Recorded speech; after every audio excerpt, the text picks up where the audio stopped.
Good afternoon. It is 2:59, about to be 3 o'clock. I'm Joseph Bonanno, live from the 104.5 The Zone Circus Sports at the Mid-Kentucky Downs Studios. The Tennessee Titans have made it official, announcing Robert Saleh as the next head coach of the franchise. Robert Saleh's introductory press conference with the team is scheduled for next Wednesday at 2 o'clock here in Nashville. Speaking of Titans news today, a couple reports out there from Paul Garski saying the team is expected to retain special teams coordinator John Bones Fossil under Robert Saleh. On the flip side, defensive coordinator Denard Wilson and offensive coordinator Nick Holtz will not be retained. In NFL news today, the AP NFL award finalists were announced, and NFL MVP finalists include Josh Allen, Trevor Lawrence, Matthew Stafford, Drake May, and Christian McCaffrey. Meanwhile, the Cowboys are working to finalize a deal with the Eagles pass game coordinator Christian Parker to be their next DC, while Chargers defensive coordinator Jesse Minter has canceled his interview with the Browns head coaching job because he feels like he has other head coaching opportunities that are more certain. For our foundation repair, whatever needs, you need to visit USSTN.com. Bringing news at once on your home of the Titans and Balls. This is 104.5 The Zone.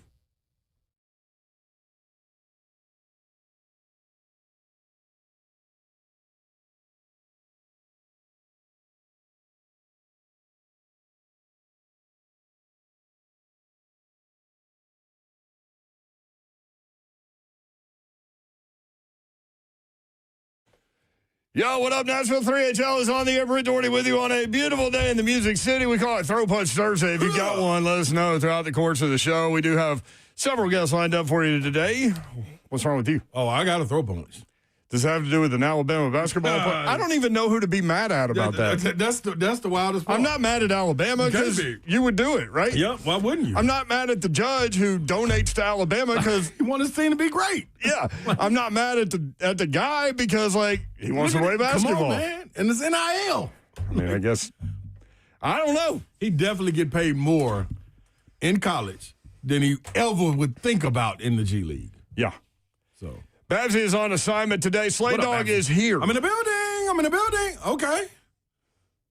That was a mix. Sorry, he said Babs, and I went to the Babs instinctively. I like the mix. My bad. I'm cool with the mix. No, it's almost as if she were here. No. We need to get Miranda Lambert back involved in guest hosting? She going to say something today? No, she doesn't say anything. She just sits there. It's rough on her. Communication is not a strong. Yeah, it's not talk radio. It's not her thing. It's singing. And, we don't do that here. So. Well, some people try. I can do it. 3HL powered by Spring Hill Heating and Cooling. SpringHillAC.com. The National Weather Service has issued a winter storm warning for Nashville and much of Middle Tennessee, all of Middle Tennessee. There's an ice storm warning for southwest Middle Tennessee. Ooh. Which sounds nasty. For Nashville, heavy mixed precipitation is expected. Total snow and sleet accumulations between 2 and 8 inches. All that means is depends when it switches from snow to sleet. Mm-hmm. And all that, despite the temperature being well below freezing, all that has to do with the temperature aloft, right above us. Aloft. So if the rain does not have a chance to turn over to snow, because the warm temperatures are right above us, then it falls as sleet and freezing rain, which is also something we will get. Total snow and sleet accumulations between 2 and 8 inches. Ice accumulations up to 1/4 of an inch. And obviously higher than that in the affected areas with regard to the ice storm warning. So if you like snow, sleet, and or freezing rain, probably going to get all of it.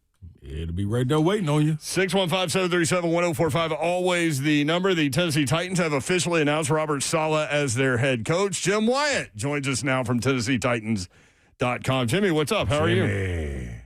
Not too much. Hope you guys are doing well. So I appreciate your patience with me this week as this thing needed to be finalized, I think, before I need to come on. So I appreciate you waiting on me, and glad that we're able to talk about it now. Just from a I know you guys have been talking about it all week. Yeah. Just from a journalistic standpoint, I'm just curious, is it actually easier on you when they wait a couple of days to announce something, which gives you time to write many things?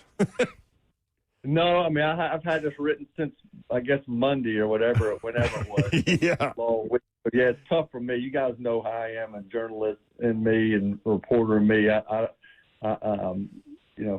love to get the news out there, but that's what the team rolls. Like if you just want to make sure everything's signed and complete before you put it out there, and this is what I signed up for, and these are the rules I live by now, and I certainly understand that. So, no, I wish I could tell you it was easy for me. It's been, certainly chomping at the bit where we could get this out there, get moving, and talking about it.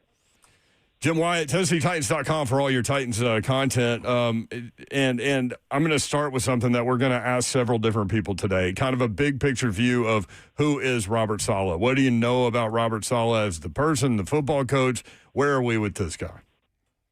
Well, I think he's certainly built a reputation of being a great defensive mind, somebody who can lead a football team, someone that will respect, players will respect. He's proven to have a really, good defense everywhere he's been.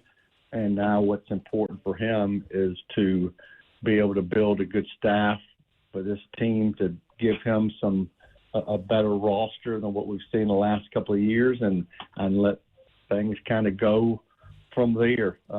I had my first interaction with him, I guess, in the building on Tuesday. Certainly, I thought he made a good impression. He's got quite a presence to him. He's a big guy, and I've always liked him from afar. I think he's going to be a good fit for this football team, and it's exciting when you've got somebody new, gives you hope, but he's going to have to be able to prove it. I think a lot of people a couple of years ago felt like the team made a great hire in Brian Callahan, and that didn't work out. I think people this time last year were laughing at the Jaguars and their Liam Cohen pick, especially after that press conference, and look how well that turned out. So you just never know how these things are going to go, and Robert Saleh coming here have to prove himself. Yeah, people ask me about the hire. I'm like, it. I have no idea. I'm here to watch it just like y'all. Timing is everything, man. Yeah. Jimmy, these guys that happen to be moving on, saw Denard Wilson. Right, what was I going to say? Denard Wilson was moving on. What does that kind of give a picture of Saleh's? This is Saleh's defense. We really ain't working with nothing else.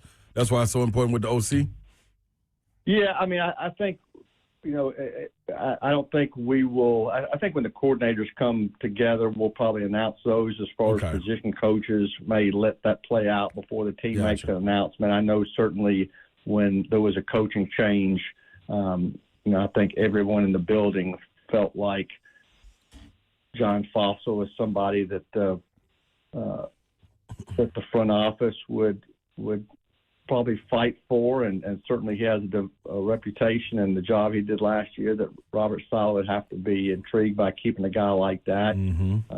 I've seen what's been reported about that, and if he's back, certainly wouldn't surprise me because I think everybody wants him back, and I think he did a good enough job to earn a spot back here. But when there's a coaching change, more times than not, the staff looks a lot different, and guys aren't retained from the previous regimes just because they want their own guys in there. And how things play out from this point moving forward could very well hinge on what happens with guys in other opportunities. And if guys don't get certain jobs, maybe they end up here. Other guys he probably has his eye on that he's worked with in the past he'd like to bring here real early in that process. But first you got to let guys in the current staff know kind of your intentions. I think that's in the process of being done with a lot of people, but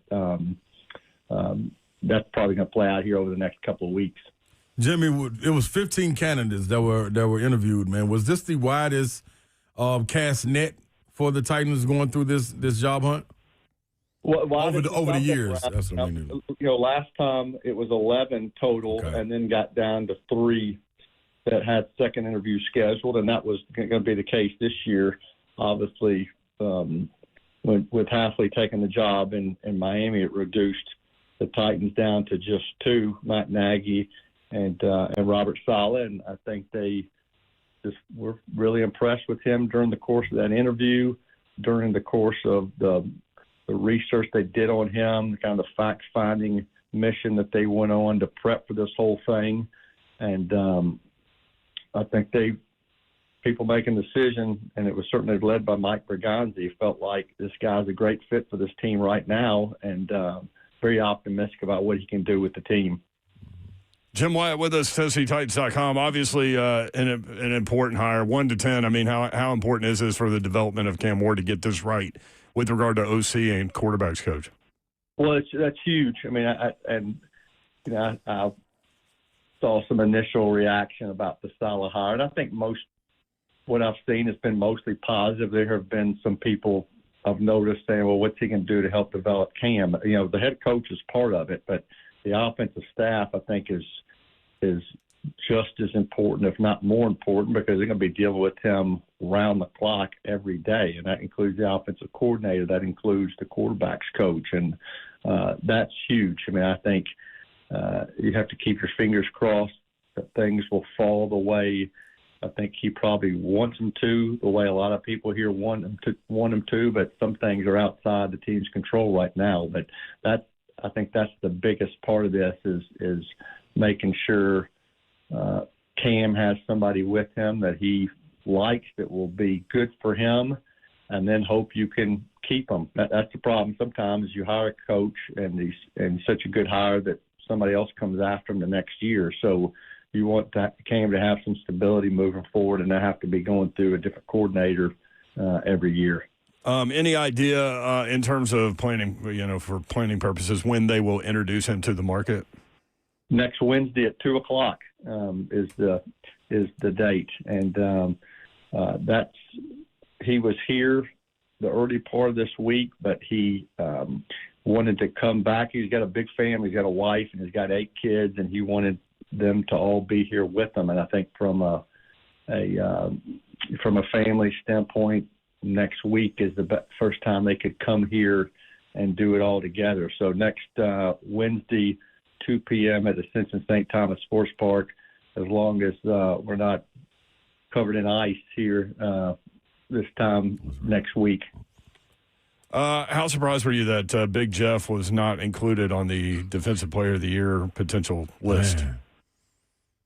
Well, he certainly – I mean, when you win 3 games, you don't get that recognition. Same thing with Cam. When I saw the list of players that are up for Rookie of the Year, and certainly some great candidates up for that, but, I think Cam deserved to be in the group of 6 that were up for that. When you win 3 games, maybe that stuff doesn't come to you if you were more of a contender. So that's what this team's got to do, is win more games, earn a better reputation that will help everybody. There's no question he's one of the best defensive players in this league, and I think Myles Garrett will end up winning that.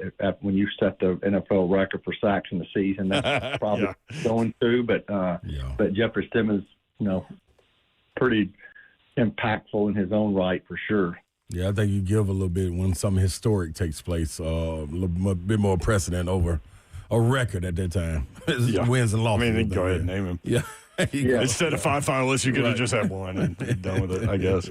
Jimmy, hey, thanks for being willing to hop on immediately today after the news came out. Appreciate you. Yeah, and I appreciate your patience with me this week. I appreciate you guys having me on. Thanks, Jimmy. At Jay Wyatt Sports on X, and there we go. Yeah. I thought I X'd him out. Little hiccup there. All good. Is that your invitation? That was a little hiccup. That was a little hiccup, Slay. Yeah. Slay's been around the world today. Man, dude. Slay's got jokes. Hey, man, I'm telling you, I've been so many places. I put my truck in the parking spot, and said, you know what? Let me just think for a second. Next thing I know, I was asleep. So instead of thinking, I went to sleep. Look, for like 5 minutes. Was this at Gallatin? You took a nap at Gallatin? Yeah. Slay and I had a meeting for 1. That meeting happened at 2:15. Like I'm tired. Oh, I wondered what that little note was. Mm-hmm. Slay was like, Zeph, I'm going to be late. I was like, late for what? Yeah. Come away from Gallatin, man. Gallatin is far, y'all. It's far. Golly. You're on the edge out there. The edge of what? Man, life. That's what it feel like. Just you in these little shopping plazas. That's it. Couple of swans that you may run into here and there. A lot of history with that football program. Absolutely. Some ballers. Some dogs have come out of there. All right, when we come back, Greg Cosell, jumping up an hour. He will be on when we return. NFL Films, NFL Matchup. We'll talk about the NFL Final Four with him. We'll talk about Robert Saleh, what he knows about him, potential OC hires, and coaching fits that have happened. Greg Cosell next, 3HL.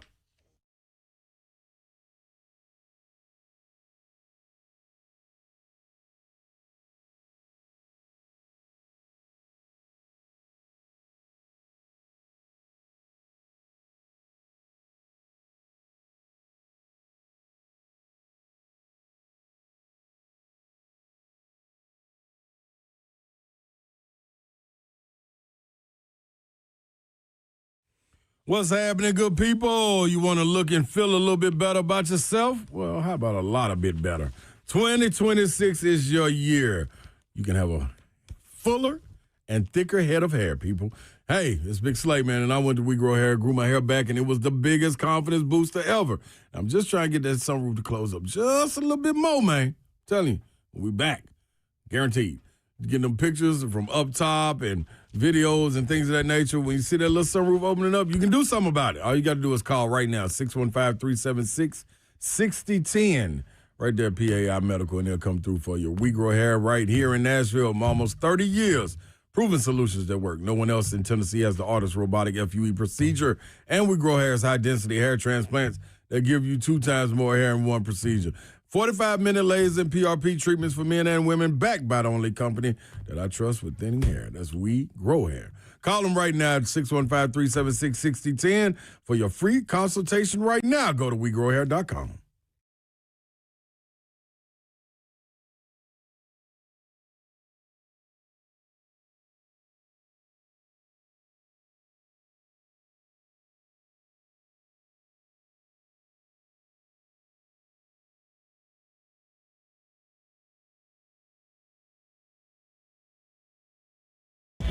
Oh, look, it's that time again. Hey, you on my mind again. World class international. Tell 'em meet me in Nashville. And it's not up for discussion, just a lot of walking buckets. One player get that medal. 4 weeks, it's all or nothing. We made the rules how we play right now. Give me the ball in my hand right now. Tell 'em to keep it a band right now. I think we hot in demand right now. Yeah, rise to the challenge, never ran from them. The roster filled with champions. The music still can tell 'em this is our court, our game. Our court, our game. Our court, our game. Our court, our game.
3HL 104.5 The Zone. Brent Doherty, Ron Saleh with you.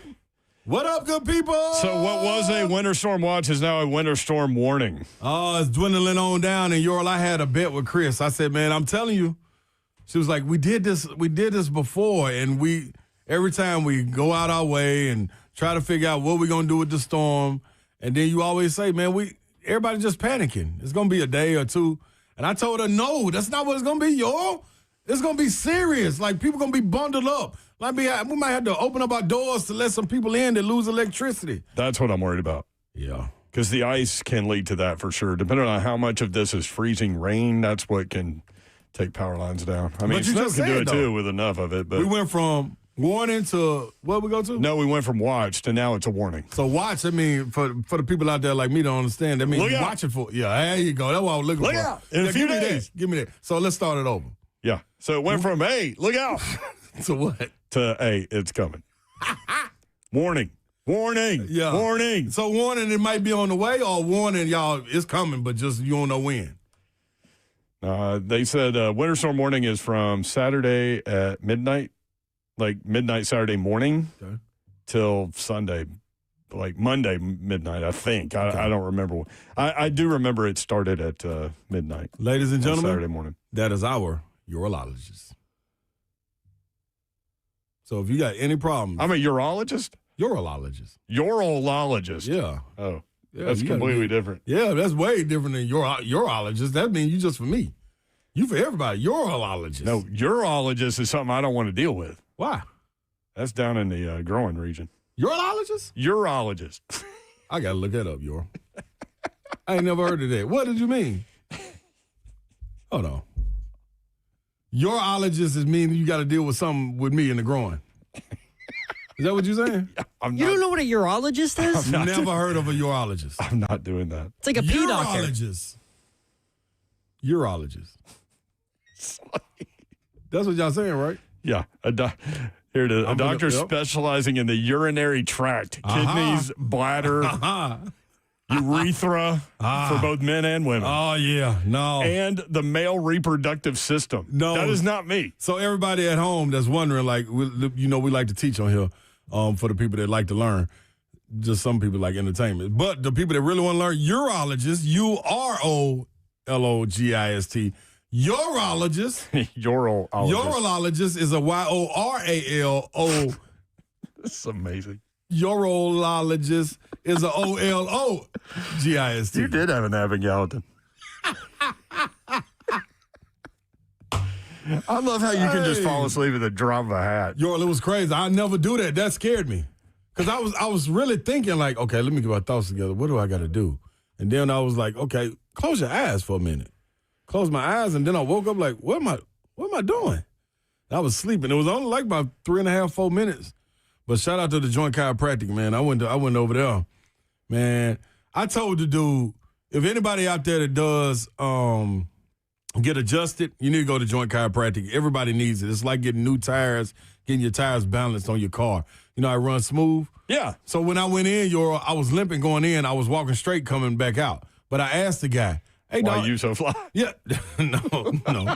That's not what I asked him, Yor. But when I was laying on the table, you know how they do the neck crack? What have you did? Yeah. So I asked. No, I mean, I've never been, so I Really? don't. Yeah, I've never been Oh, cracked. you got to go with me. I've never been cracked. Go with me next time. Kirby with an eye goes to the chiropractor all the time. Okay, well, you going with me. She cracks herself. It's amazing. She's crazy. Yeah. This is what I told him. Dude, you got to have nightmares. So playing basketball, I was like, man, I have nightmares about missing a big-time free throw or, you know what I mean, messing up the season. So with that being his job, I said, hey, man, after he cracked my neck once to the right and once to the left, I said, dog, you got to have nightmares about snapping somebody's neck. He was like, nah, I've had a lot of practice. I was like, yeah, I understand you had a practice before. But Never had anything go wrong? Yeah, like even in a dream. Come on, dog, you ain't that cold. Everybody has something that goes wrong in a dream, which turns it into a nightmare. That's why I'm like, no, you gotta figure this out. So y'all go in there and y'all get y'all neck cracked, man. Y'all ask the people to crack your neck, man. Have you ever thought about cracking somebody's neck and like it's over? No, because they tell you relax. It's like how much relaxing you need to snap a person's neck. snap back to Have reality. you seen them in the movies? How easy them people neck snap? Yeah. Robert Saleh looked like he'll snap a neck. You mean like snap a neck and put somebody down? That's what I'm saying. That's the scary part because you hear it cracking. You do. While we're having this conversation, Zeph is trying to get Cosell the Zoom link, and he sent it to him 3 times, and it's not going through. So now Cosell said to call him, and now they're talking about it. So we'll get Cosell in here, talk about the NFL Final Four. You may want to talk about the neck, tw Also, people swear by that stuff, man. Y'all, I'm telling you, I feel tremendous. Oh, my gosh. Tremendiosity. Greg Cosell joins us now from NFL Network and NFL Matchup. Cosell, what's up, man? How are you? Oh, man, that's what I'm talking about, Cosell. There he is. Cosell. I heard him. I'm here. You got me? Got you. I had you already, Cosell. What's happening? I guess you got a head coach now? Man, we got us one, Coach. We got us one. Cosell. You do. You got one. We'll find out. Yes, we will. Yeah, I'm going to ask the same question to several different people today, but like big picture level, big picture view, what do you know about Robert Saleh, and what can you tell us? Well, I never met him. I don't know him personally. I know he's highly respected around the league as a defensive coach. I know people will probably look at the Jets situation and say, well, that proves he's not a good head coach. I don't necessarily subscribe to that. I don't know one way or the other. Obviously, he did not call the defense with the Jets, and apparently he said he would call the defense in Tennessee. That's the report, yeah. Yeah, that's what's being said right now. I guess we'll find that out. Mm-hmm. Look, I think, as everybody has probably spoken about, I think we're waiting to see who the OC is and who the quarterback coach is, because my strong feeling, and I'm sure Robert Saleh in his interviews with Mike Borgonzi and all the people who made the decisions in Tennessee, came across exceptionally well and had a clear, defined plan for Cam Ward. But, he's not the one who's going to be coaching him in a strict sense on a daily basis. So we're waiting to see who the OC and who the quarterback coach is, because you guys know my feeling that if you don't make Cam Ward a top, I don't want to say top 3, top 4, but a top 7, 8 quarterback in this league, then Robert Saleh and everybody else on staff, they'll be gone in 3 years. Makes it even more important, too, the OC quarterback's coach hire, if he is calling plays on defense, right? Because during the week, he's going to spend a lot of his time coming up with a game plan, I would imagine. Yeah, and then, look, there's so many factors that go into the development of a young quarterback. There's not one thing, and so many people just view it as one thing. Obviously, there's the individual basis for coaching and teaching a quarterback, obviously. But there's so many factors beyond that with the rest of your team. Look what happened this year with Cam Ward, because he had to drop back way too many times. That's the last position and situation you want to have, certainly with a rookie quarterback, and particularly when, the wide receiver group were also rookies for the most part, and you had a rookie tight end. So there's so many factors that go into how you develop a quarterback, how it plays out over the course of a season. Just look at a team like Seattle that's in the NFC championship game the last 2 weeks, because they're a complete football team. Sam Darnold's thrown, I think, 20 or less passes in each of the last 2 games, against in week 18 against the 49ers, and then in the playoff game against the 49ers. So there's so many factors that go into this. It's not just one thing. Greg Cosell with us, NFL Films, NFL Matchup. Obviously, the Final Four coming up this weekend. Yeah. Let's start with Patriots at Broncos. And Patriots, you're in the playoffs, so it doesn't matter, but easiest schedule in the league, easiest schedule since 1978, they say. Quarterback played well. How do you break this game down with the Broncos situation at quarterback and Jarrett Stidham set to make the start? Yeah, it's obviously it's hard. The one thing about Stidham is he's been with Sean Payton all 3 years that Payton has been with the Broncos. So in terms of knowing the system and understanding it, I'm sure he knows that backwards and forwards. He's been there 3 years. Obviously, that's different than playing in the games.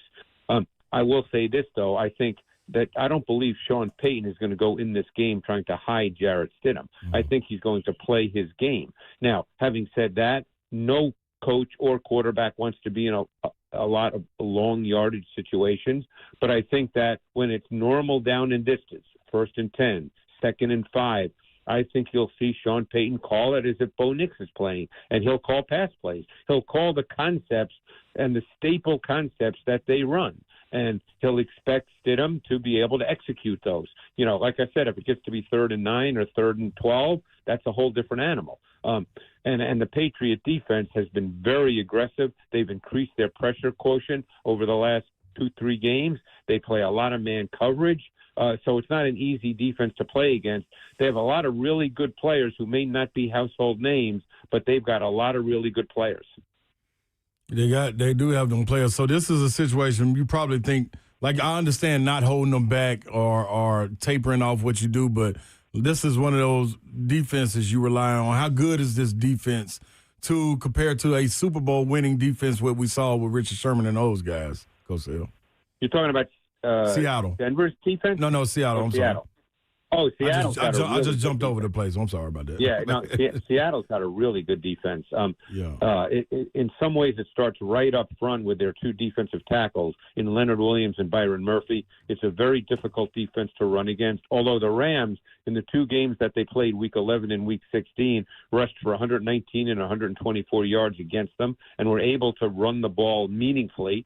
And that's a very overlooked element of the Rams because everybody focuses on Matthew Stafford. But for the most part, this defense is really, really good at all 3 levels. Ernest Jones is a really good player. They're very good in the secondary. It's a very difficult defense to play against. And Mike McDonald, he plays a lot of what we call 2 shell, meaning 2 deep safeties. So, there's not a lot of room to go over the top. Even when he pressures, a lot of his pressures, they're zone pressures with 2 deep safeties. So it's a hard defense to play against. Yeah. You mentioned that last matchup. I went back and looked specifically at that one. It's interesting. They split the games this year by a total of 3 points. So, yeah, we're looking forward to a really good matchup there. And then that last game, 38-37 in overtime, the Seahawks win in Seattle. You mentioned the rushing attack for the Rams. Stafford also in that game, 29 of 49, 457 with 3 touchdowns. They had over 550 yards, I think, of total offense, which was probably the worst game that the Seahawks played defensively this year. And obviously we know Stafford he's a great quarterback. They've got weapons. Now the question is, what will Sean McVay do in terms of personnel, whether he's going to play a lot of 13 personnel, meaning 3 tight ends, which has become somewhat foundational to what they do, or will he play 11 personnel with 3 wide receivers? I mean, he has multiple ways to attack, and you just don't know how he's going to see this particular game. What about Puka Nacua? What do you do with him? In that game, he had 12 for 225 and 2 touchdowns. Yeah, that was his best game of the season, maybe the best game of his career. He's so physical. He's so competitive. His run after catch is so good. They've really kind of expanded his role this year where they've used him more to win one-on-one matchups, and he's shown the ability to do that because he really didn't do much of that prior to this year, even though he was very good. He really wasn't used as a player who they were going to line up, one-on-one and say, you go win. But this year, he's done that more than ever. But this is a team that uses a lot of pre-snap movement, shifts, motions. So even in the run game, they do a lot of that. So there's a lot of, I don't want to say eye candy because they don't do this on a whim. Nobody does motion. The term that I hate is window dressing. Nobody does it as window dressing. It always means something.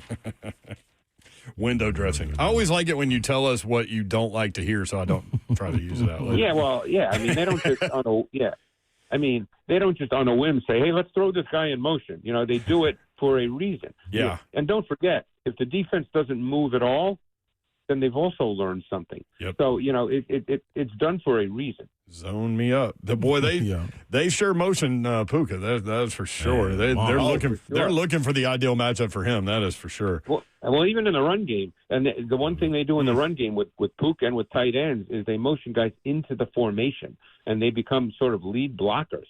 So, there are really multiple diverse offense, and obviously Stafford is a veteran quarterback at the top of his game mentally, so he can change plays, check things at the line of scrimmage. He has total freedom to do that. Greg Cosell with us on 3HL, at Greg Cosell on X. Greg, real quick, just wanted to get your take on what a Titans offense led by Brian Daboll might look like. Diana Rossini's report yesterday, Daboll's top choice, obviously, to be the Bills head coach. He did interview today, but if he doesn't get that job, he'll probably be the Titans OC. What do you think that might look like? Well, I can only think back to what he did to help develop Josh Allen, and I remember those years. I really liked that pass game because you're dealing with a quarterback with Allen, and Ward is somewhat similar in the sense that they both can push the ball down the field and make those kinds of throws. And I remember watching the Bills in those years, and they pushed it down the field. There were a lot of intermediate and to vertical route concepts. I think that suits Cam Ward. I think it suits his ability and his mentality. Obviously, that has to be channeled, and that just comes from learning the system and developing in the system over time. But just the general approach, I think that would fit Cam Ward. Now, I don't want people to think that means that if it's Brian Daboll that, Ward's going to throw 45 touchdowns and 5,000 yards. I'm all for it. Stylistically, I think philosophically and stylistically, I think that the Daboll approach, if he does what he did with Josh Allen, I think philosophically that fits Cam Ward. This is a little off kilter right here, Cosell, but really? Yeah, from where we're going. But Breece Hall, you watch much tape of him, Cosell? I know I that. know Breece Hall. Yeah. Sure. How dynamic is he? If you were to put him in this running backs room or alongside Cam Ward, is a little bit of both of Tony Pollard and Tajay? Hall's a really good back. He's big. He's physical. He's got juice to him. The year he came out, he was easily the best running back prospect in the draft. He can catch the ball too. He's a very good receiver. Yeah. No, he's a quality back. I mean, it's always hard to judge people with the Jets these last couple of years because it seems their offense was, somewhat dysfunctional. But I think he's a really good back that if he was in a good system, a complete system, that he could be one of those 1,300-yard rushers and catch 45, 50 balls. I remember when Yeah, go ahead. I remember when they came down here, was it 2 years ago, I think, or a year ago? 2 years ago, and the Jets were playing A-Rod. They lined him up at receiver, motioned him out there, and it was playing with candy against linebackers. He can do that. He's a very good receiver, and he's a good runner, and he's a good-sized guy. I mean, he's not a little scat back. He's probably in the 215, 220 range. Oh, wow. There he is. He's Greg Cosell. Thanks for hopping on. I know you had a busy day. We're glad to get you in, man. Appreciate you. No, I appreciate you guys. Thanks so much. I'll talk to you next week. Thanks, Cosell. At Greg Cosell, NFL Films, NFL Matchup. When we come back, we'll go up to New York. Rich Cimini covers the Jets. He'll give us some background on what we've got with Robert Saleh as head coach of the Titans. That's next. 3HL 104.5 The Zone.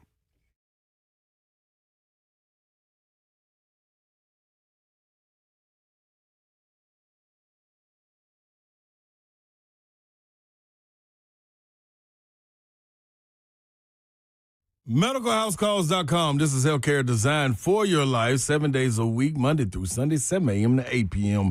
Now, the weather is up and down, but more so down because it's freezing temperatures out there a lot, and you know what's coming up. So when you get ready to get back out of the house after these kids go stir crazy, well, just be prepared for that sickness to be coming back into the house, and you got a way to beat it. You got your primary health care, urgent care, IV therapy, all up under one umbrella. With MedicalHouseCalls.com, they can beat it while you still do your job. So if you're at work or you're at home, whatever it is, they'll pull up on you. All you got to do is call 615-838-2375. That's 615-838-2375. And let them assess what you need. They'll do that within minutes. Or you could text that number as well. Book your visit, and after a quick chat, medical providers will be at your door to deliver care that gets you back ASAP. Yeah, I know it. Believe me, I went through it. I got the mobile V therapy and got it straight. Yeah, to the bloodstream. Vitamins, minerals, and everything to get you back. 7 days a week, people. It's medicalhealthcalls.com. 5-year price guarantee, gold medal celebration. The Olympics are coming. Get prepared with Xfinity. 1-800-XFINITY is how you get involved when Team USA is on. You can almost see the moment a kid starts believing they could be next. Now, while Xfinity can't guarantee that, they can guarantee something just as important, that your internet price will not change for 5 years. No contracts or commitments. So while your kid is ordering gear online, streaming highlight reels, or video chatting with coaches, your Xfinity internet price will not budge. And who knows, by the time the next Olympic Winter Games rolls around, your kid may be getting fitted for their very own Team USA uniform. And guess what? You'll still be paying the same price for reliable Wi-Fi. And there's even more to enjoy with the Xfinity Gold Medal Celebration. Now through February 22nd, get our best price on gig Wi-Fi for 5 years guaranteed, just $50 a month. Plus, get Peacock Premium included for 2 years. That's a $10.99 a month value. Imagine that. Xfinity. Imagine that. 1-800-XFINITY. Proud partner of Team USA. Restrictions apply. Requires paperless billing and auto pay with stored bank account. Taxes and fees are extra. Actual speeds vary.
Three HL 104.5 The Zone. Winter storm warning coming up this weekend. So that means it's on the way, Euro. Snow, sleet, freezing rain, which is the worst possible thing. That's a lot of stuff right there. Headed this way. That is your urologist. I'm not going back down that fast. Let's get to know Robert Saleh a little bit better. Let's go up to New York. Rich Cimini joins us now, covers the Jets for ESPN. Rich, what's up, man? How are you? All right, good to be with you. Thanks for having me. You're used to this winter stuff. We're not, so we're battening down the hatches down here in Nashville, ready for the winter weather. We're going to get a storm coming in on Sunday as well. Yeah, I guess it's this one. You guys get serious stuff like nor'easters and stuff, but I occasionally. Let's start with this on a big picture view. What are the Tennessee Titans? What are Titans fans getting with Robert Saleh as head coach? Well, their defense will be better. There's no doubt about that. The guy can coach defense. He did a fantastic job with the Jets. Now, the first year with the Jets was a transition year, which I expect it'll probably be much the same with Tennessee. They were last in every category his first year on defense in New York, and then the next 2 years they were top 5 defense. So he's a very good tactician. He knows he's a good vision in terms of what he wants defensively. And so that's what they're going to get foremost. I think I read somewhere that he's going to call the defense. Yeah, that's a report. Yeah, he did not do that in New York, and I think he regretted it. You know, he had a defensive coordinator, Jeff Ulbrich, who's now with Atlanta, who was actually a pretty good defensive coordinator, but he let Ulbrich handle the defense, although Saleh was very involved behind the scenes, and but he let Ulbrich do it, and I think this time he just wants to be more in tune with the game, you know, so he'll be calling defenses from the sideline. And so that's what you're getting, first of all. You know, it was a rough go in New York. Mm-hmm. You know, it was not a pleasant time. They went through a lot of turmoil. The decision to draft Zach Wilson ultimately, you know, contributed greatly to their demise, because that led to Aaron Rodgers, which sounded like a good deal at the time. Saleh was very involved in the recruiting of Rodgers. Robert's a good salesman. You know, you'll see in his press conference, you know, he has the gift of gab. He can you know, schmooze with the best of them. And he got, you know, Robert Rodgers to come here. And it just, you know, the guy blows out his Achilles in the first series. The team never really recovered. And then the second year, Rodgers played the whole year, but Saleh ended up getting fired after 5 games because, you know, the owner was pissed off. And so his time in New York will not be remembered well by Jet fans. So, yeah, that's essentially this situation in a nutshell. Did that have more to do with him or the front office or the roster or all of it? It was a lot of all of it. I mean, ownership. I mean, like after the first 2 years, the owner, Woody Johnson, essentially demanded that Robert fire his offensive coordinator, Mike LaFleur, which he did not want to do, but he ended up doing it anyway because the owner wanted to do it. So there was dysfunction pretty much at every level of the organization. I don't want to say it was all Saleh's fault. Yeah. I mean, I think if you gave him a shot at truth serum, he would admit that he never really wanted to trade Sam Darnold, because when he got there, Darnold was the quarterback. He had 3 kind of up and down years, and I think he would have preferred to keep Darnold instead and then trade the draft pick. They had the second pick in the draft. They probably could have traded it for a team that wanted a quarterback, but they decided to go the opposite way. They traded Darnold and used the second pick in the draft to take Zach Wilson, who was just completely overmatched on the NFL level. So some of it was Saleh's fault. I thought he mishandled the quarterback situation once they got into a musical quarterbacks game. I don't think he handled that particularly well. He had some unfortunate moments with the media that hopefully he'll learn from. You know, I mean, we all learn by our mistakes, you know, and that was his first job. I think the New York media caught him by surprise. Just the enormity of the media and the constant attention on a day-to-day basis, I think he probably wasn't ready for. So I'm assuming he's learned a lot from that experience and that he'll be able to utilize that in Tennessee. Rich Cimini with us, covers the Jets for ESPN. Rich, let me ask you this, man. Players, what was his relationship like with them? Like, were they disgruntled when he left? Was it like, oh, man, we needed more time? Like, how was he perceived, especially defensive, since that's what he dealt with, but then overall with everyone? Yeah, that's a really good question. Well, first of all, they were shocked that it happened after 5 games. They were 2-3, so it wasn't like a total disaster. They had lost a game in London to Minnesota, and when they got back a day later, the owner walked into his office and fired him. He was absolutely blindsided. The players were stunned.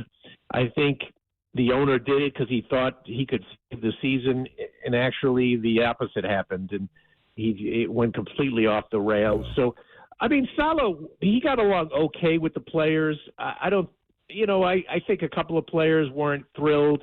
He would call guys out in meetings. Mekhi Becton, who was an offensive lineman, who, got called out in some meetings by Saleh, and I think Mekhi felt he was being picked on. Some guys felt that.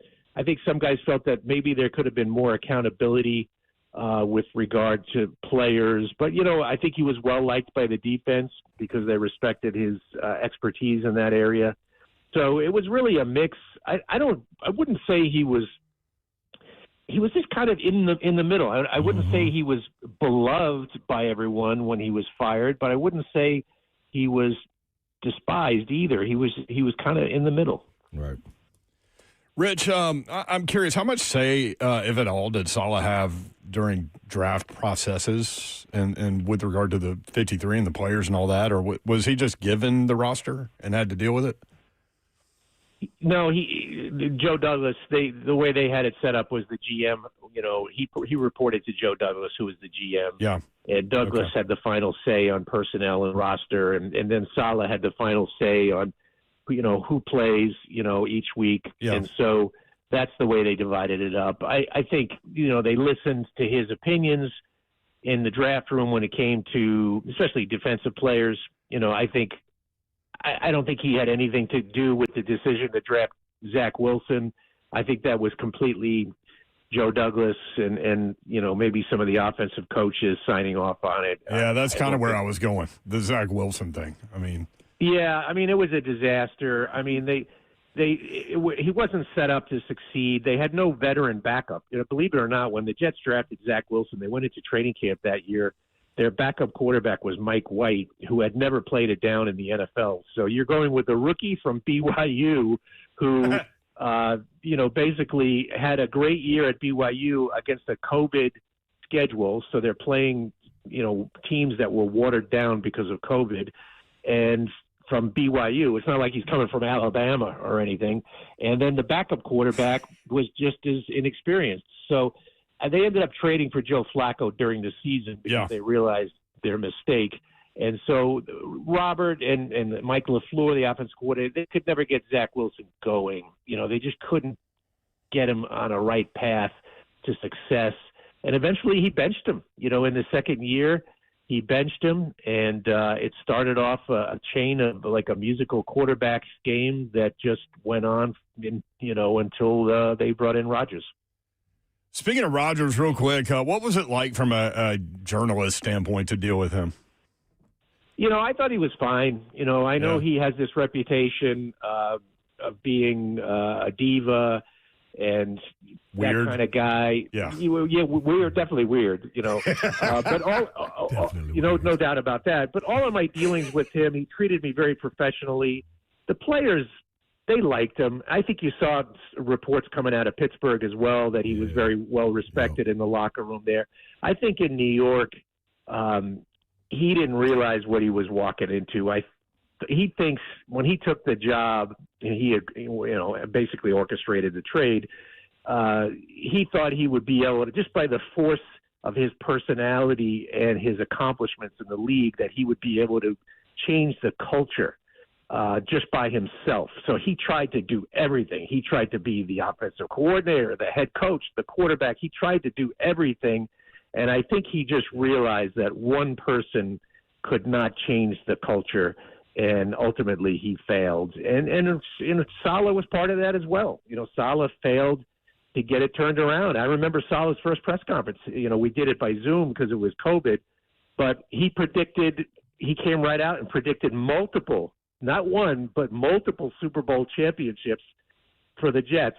And, being a cynical New Yorker, I'm thinking to myself, as I'm watching my laptop and he was saying this, I'm thinking, man, this guy has no clue what he's getting into, because this job has just, he takes coaches and spits them out a couple of years later. I mean, they just have a long history of failed coaches. And I like Robert personally. He's a good guy. Yeah. And I hope at least he's got a young quarterback there with promise. Yep.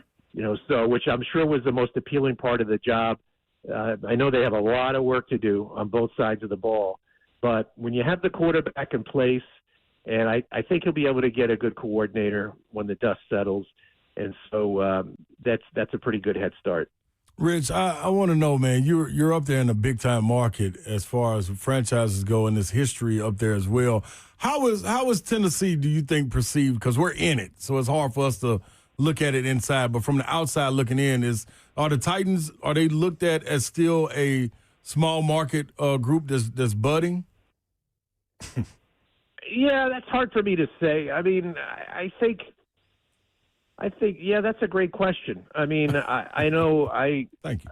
that obviously the Titans are in about the same place as the Jets right now. Yep, I mean, right, their roster is, and the Giants for that matter, except the Giants just hired a big-time coach, and I think Harbaugh will be able to get it turned around. But New York, nothing's been worse than New York football over like the last 10 years.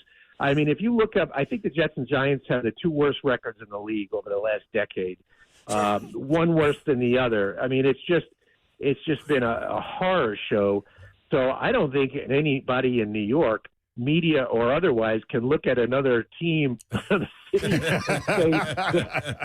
like, who are we to thumb our nose at anyone? I mean, the Titans at least had a run of success with Vrabel, and during that period, the Jets. It's been 15 years since they've been in the playoffs. So. Yeah. The Jets are the Jets and Titans are in just really, really bad situations right now, just from a roster standpoint.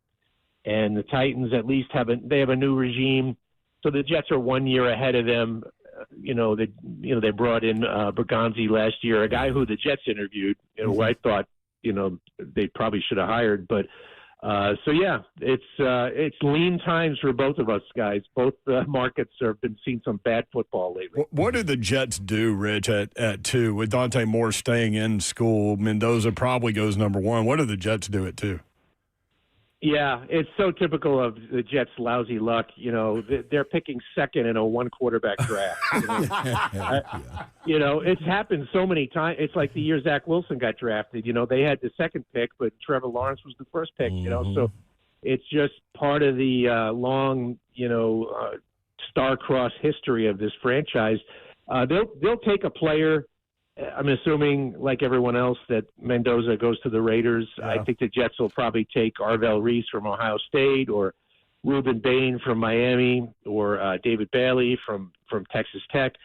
I'm pretty sure it'll be a defensive player there. But they have 4 out of the first 44 picks. So they should be able to get 4 starters to come in and play immediately. Now, is it going to be a quarterback? I mean, Mel Kiper had him taking Ty Simpson with the 16th pick in the draft. That would surprise me a little bit, but I could see them maybe using a second round. They have the first pick in the second round. Maybe a Trinidad Chambliss there. They got to get a quarterback. They're in no man's land right now. They're in quarterback purgatory because Justin Fields is not the answer. And they have really no answers.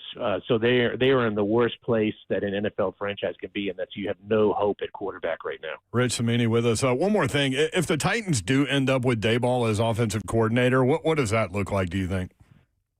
Yeah, that's who I hear. If he doesn't get the Buffalo job, I think Saleh has targeted either Daboll or Arthur Smith. And certainly you guys are very familiar with Arthur Smith. Yep. And Saleh really likes him because he was going to hire him to the Jets staff after the 23 season. He had talked to Arthur about becoming like a senior assistant on their staff, and he ended up going to Pittsburgh at the time. So Saleh's always had an affinity for Arthur Smith, but I do think Daboll could be the guy if he doesn't get the Bills job. And so, that would be and with Daboll, he's the guy who supposedly made Josh Allen. So he's a really good quarterbacks coach. He couldn't make Daniel Jones, of Josh Allen though, in New York. So, these sometimes get too much credit and too much blame. I mean, Josh Allen is Josh Allen because he's enormously talented, and he did have some good coaching along the way. And Cam Ward, I haven't seen a lot of Cam Ward, but he seems to me like a guy who's got talent, and has a bright future if they could just put the right pieces around him. So I do think Daboll would be a very good hire for Saleh, because Saleh can just be hands off with the offense. He could just let Dable run the show, and he could just deal with the defense. We got to go, and I appreciate you, Rich, hopping on short notice today. Great info. I will tell you, the one name that pops up a little bit that no one down here wants is Todd Downing, another guy that you know. Yeah, I don't think he'll. He's in New England now, obviously, and he ended up calling the plays the year Saleh got fired. You know, they demoted Nathaniel Hackett, and then that's right. I forgot about that. Yep. Yeah, we went through them all, guys. You know, we went through a lot of. That was Saleh's hire. You know, so yeah. I mean, part of that was to induce Rodgers to come to New York. So you know, so that's why they hired Nathaniel Hackett. But that was a bad hire, and they ended up benching Hackett and promoting Downing. And he really didn't do that much better either. Rich, great job, man. Really appreciate you. Thank you very much for the backstory here. Appreciate it. All right, guys. Have a good one. All right, Rich Cimini, ESPN in New York. We are so late. You had quite a reaction there. We'll talk about it next. 3HL 104.5 The Zone.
Good afternoon. It is 4:06. I'm Joseph Bonanno, live from the 104.5 The Zone Circus Sports at the Make Kentucky Down Studios. The Tennessee Titans have officially announced that Robert Saleh has been hired as the franchise's next head coach. He will officially meet with the media for the first time next Wednesday at 2 p.m. In Titans News today, Paul Garski reporting the team expected to retain special teams coordinator John Bones Fossil, while on the flip side, defensive coordinator Denard Wilson and OC Nick Holtz will not be retained. In NFL news today, the Cowboys working to finalize a deal with Eagles pass game coordinator Christian Parker to be the next DC. And Chargers DC Jesse Minter canceled his interview for the Browns head coaching job because he feels like he has other head coach opportunities that are more certain. For your foundation repair, whatever needs, you need to visit USSTN.com. Bringing news at once on your home of the Titans and Vols. This is 104.5 The Zone.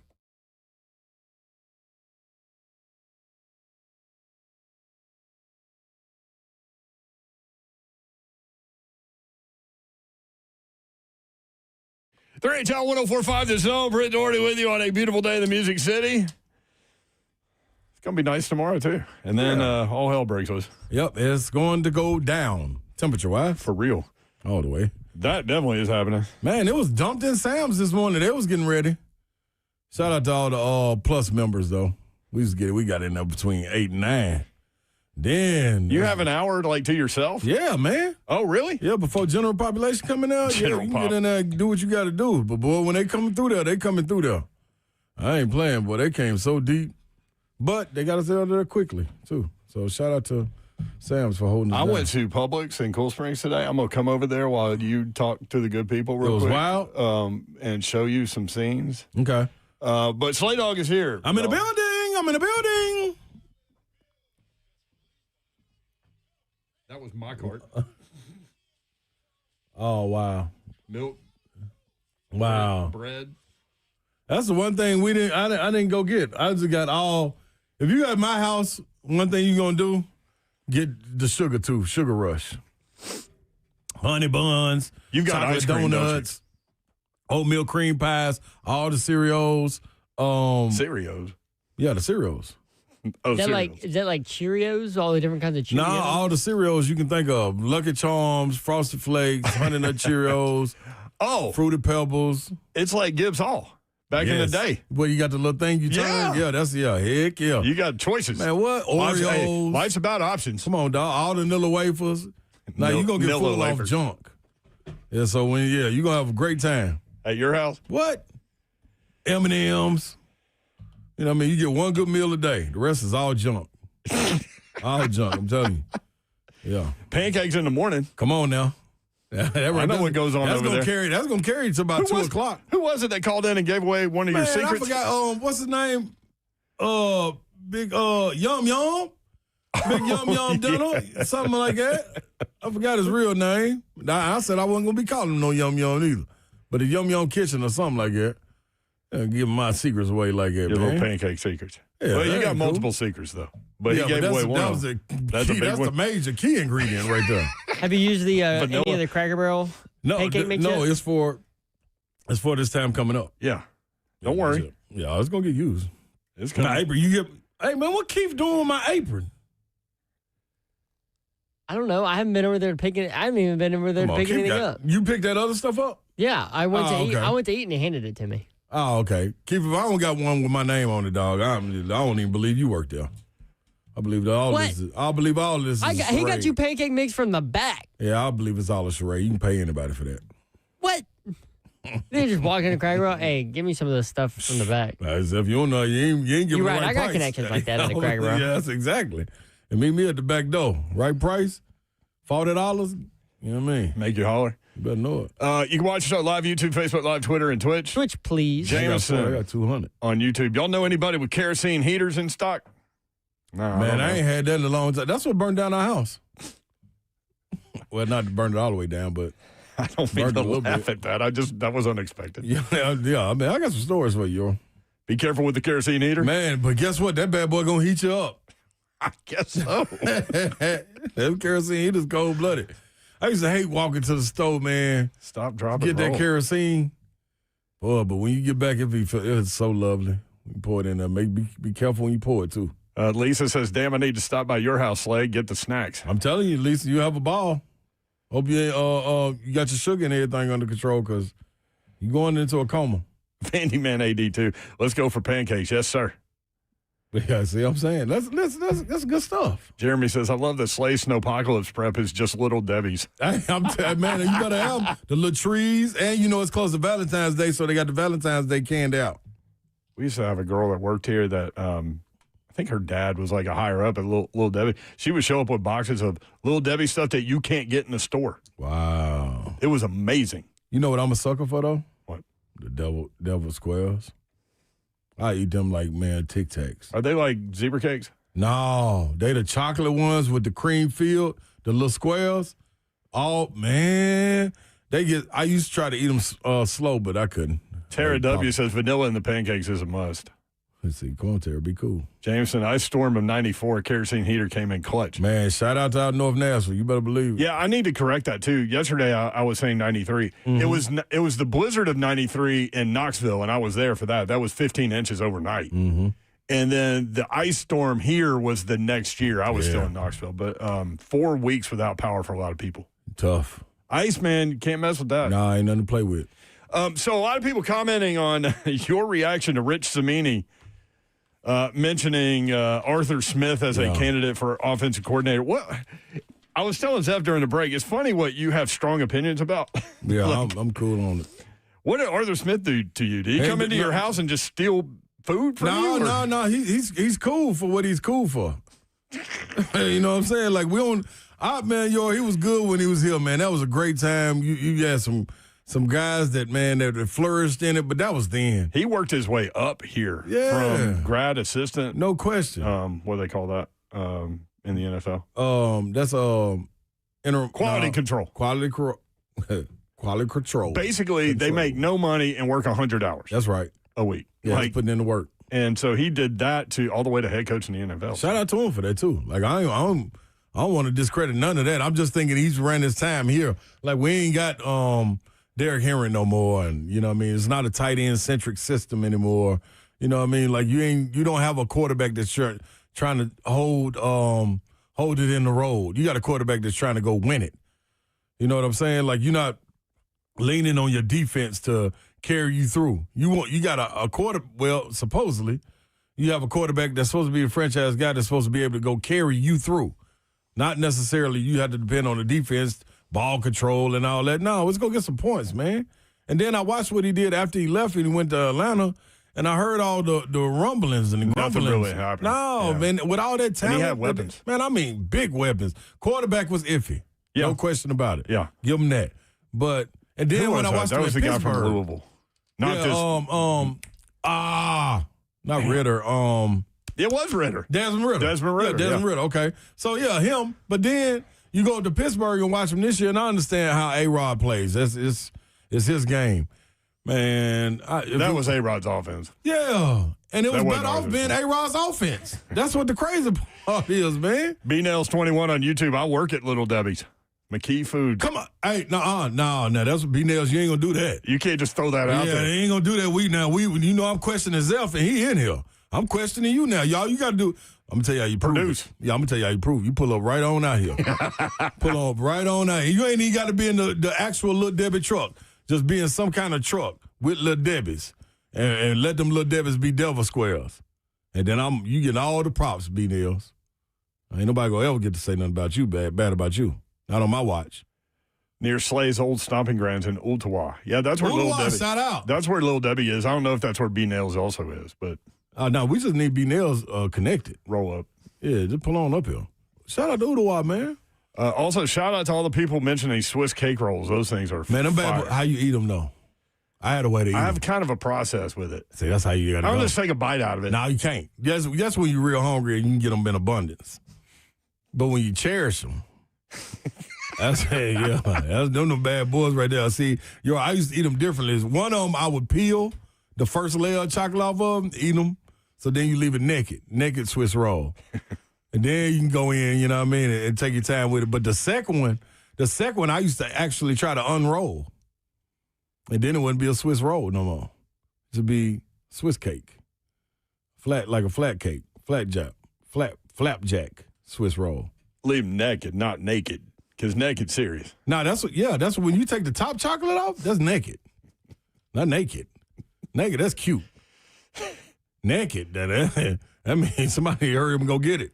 615-737-1045. You get charged for being naked. Belmont has moved its game with Illinois State to Saturday at noon at the Curb Event Center. I think we're going to see a lot of things like that. New Titans head coach Robert Saleh will retain Bones Fossil as special teams coordinator. Denard Wilson will not return. That from Paul Koharski. I do have some statements for you. This is from Robert Saleh. It is a tremendous honor to serve as the head coach of the Tennessee Titans. I want to thank Amy Adams-Strunk, Mike Borgonzi, and Chad Brinker for trusting me to lead this football team. Our connection and shared vision during the interview process was immediately evident and reinforced my desire to be a Titan. This is where I want to be. We're not at the level we need to be as a team.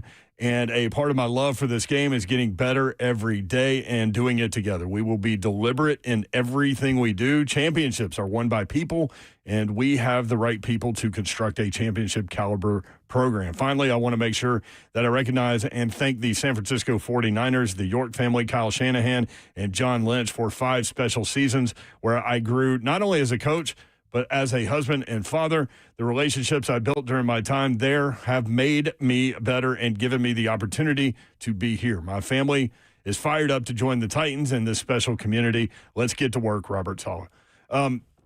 We played a video yesterday of him from Hard Knocks where he kind of went through competitiveness in 4 stages, and a lot of y'all really dug that. We found another one today that we'll play for you, talking about leadership and talking to his Jets players again from Hard Knocks. It's really cool. Stay tuned. We'll do that next. 3HL if you want in. 615-737-1045. 3HL is powered by Spring Hill Heating and Cooling. SpringHillAC.com.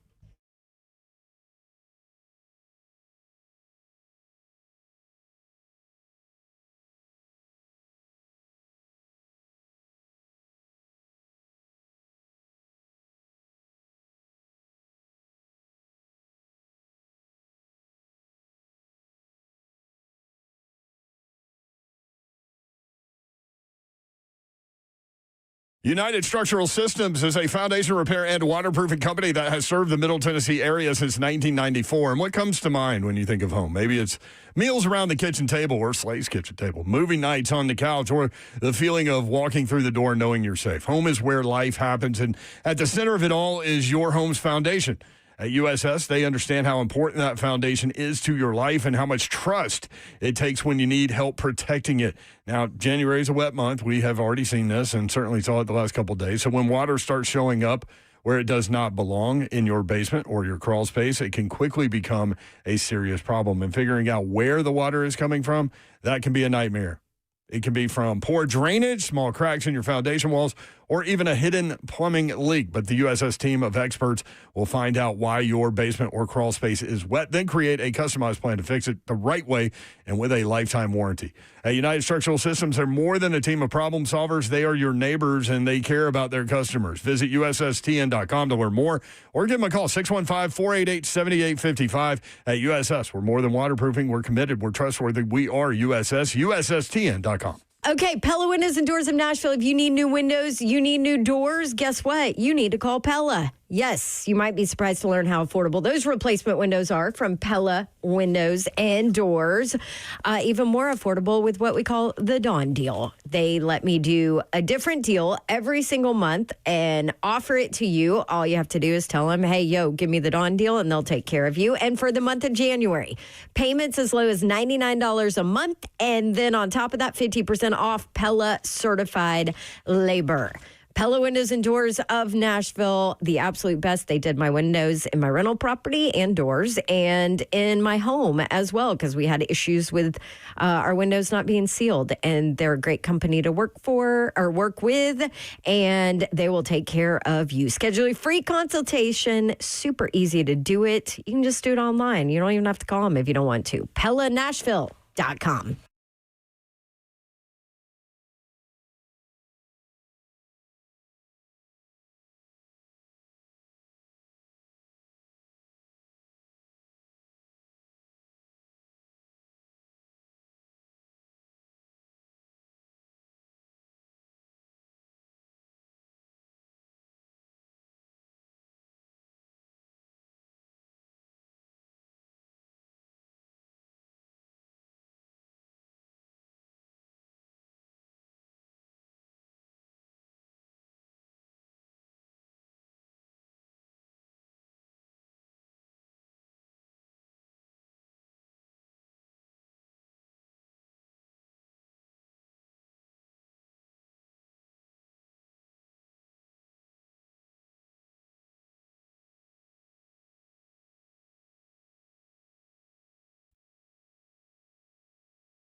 3HL 104.5, this home. Brett Doherty, Rod Slay with you. Babs on assignment today. You can watch the show live, YouTube, Facebook Live, Twitter, and Twitch. Twitch, please. Twitch, please. Give us a call, 615-737-1045. Titans picking fourth coming up. Going to turn full attention that way. Once they get the offensive coordinator thing figured out. Who they getting? I mean, we kind of did hear Todd Downing's name on some level today. Yeah, that was another one. That was weird. Yeah, that was another one that I didn't No. So no Arthur Smith, no Todd Downing. No. That's where you are on it. Yeah. Brian Dable. Mm-hmm. I'm cool with that. That's the goal right now. I always thought it was Dayball. Now everybody's starting to call him Dable. That's I told you that sounded better. No, so you said the ball. That's even better. From the basketball player. Brian DeBall. Hey, B, give me the ball. 615-737-1045. Robert Saleh talking with his Jets players from Hard Knocks. There were some bleeps in here. I hope you got them all. He's talking about people coming at you. This journey, this climb is about to get hard as it is. And that's the reality of it. There's going to be a ton of adversity along the way. And the Crows, like we've talked about, they're going to come pecking. They're all talking about how we got to go through this team and this division and this conference and that quarterback. Well, they got to deal with us too. All the way across the board, I'll take everybody in this room over anybody in football. One of the biggest pet peeves I have as a coach is when you're on a team that's not doing very well and the opposing coach, whose team is doing well, walks up to you at the 50-yard line and says, man, you guys play hard. You. I don't want to play hard. I want to you up. That's the mindset. No one's talking about how we play hard anymore. They're hating. And that's exactly what you want. Players going to love this guy, I think. The handshake at the end, which is funny given what just happened this year with him and Liam Cohen. That was pretty cool. Keep your name out my mouth. Yeah. I like that. But I think all former players that ain't that far removed get to talking like it. They turn into coaches. Like Vrabel talked like that. Yeah. You know what I mean? Saleh is another one. We're not backing down from anybody. Yeah, we wanted out Dan Campbell. You know what I'm saying? Guys that are not that far removed from the game. I like that, though. You guys played hard. Yeah. I'm a bad loser. That's not what we're here for. That's all I mean. I'm a sore loser. Yeah. What are we talking about? What are we exchanging jerseys for, taking pictures? So I'm cool with that. That's a good mindset. Like, you want that for your defense. Most definitely. You want that for your team at the same time. But I think where we are right now is, okay, cool. We're going to wait and see. Do you want Big Jeff with Bussin' with the Boys talking about his scrap with Cam Ward during training camp? Or do you want Titans tight end Gunnar Helm talking about Cam Ward with John Gruden? You make the call. Give me Gunnar first. I think Big Jeff is going to be really This good. is Titans tight end Gunnar Helm talking about Titans quarterback Cam Ward with John Gruden. Barstool, right? Yep, check it. Let's get into Cam Ward for a second. You kind of grew up with, you've had a silver spoon, in your mouth. You got to play with the great Quinn Ewers at Texas. You got to play with Arch Manning. You saw that a little bit. And then you go to Tennessee. You got the number 1 overall pick. Maybe just a summary of Cam Ward, what kind of quarterback he is and what kind of quarterback he is to play with. Oh, man. I mean, I guess I'll go back to the draft. He actually called me when I was on the phone with Bergonzi. The call was coming in and you hear the little beep, beep, beep, whatever.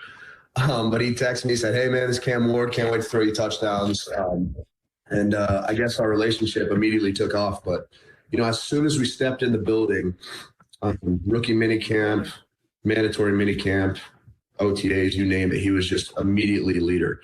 And I would say the locker room immediately latched onto him as a leader. They know he's the new face of the franchise, so everybody was going to do everything in their power, not only to protect him, but to, follow him and follow his vision. So, I think he was the first rookie captain since Marcus Mariota. So, it's super great to see him kind of take on that leadership role, and it was super great to be a part of something like that. What about just sheer throwing the ball? What's the spin like? What's his accuracy, velocity? What's the arm talent like? I'll never forget.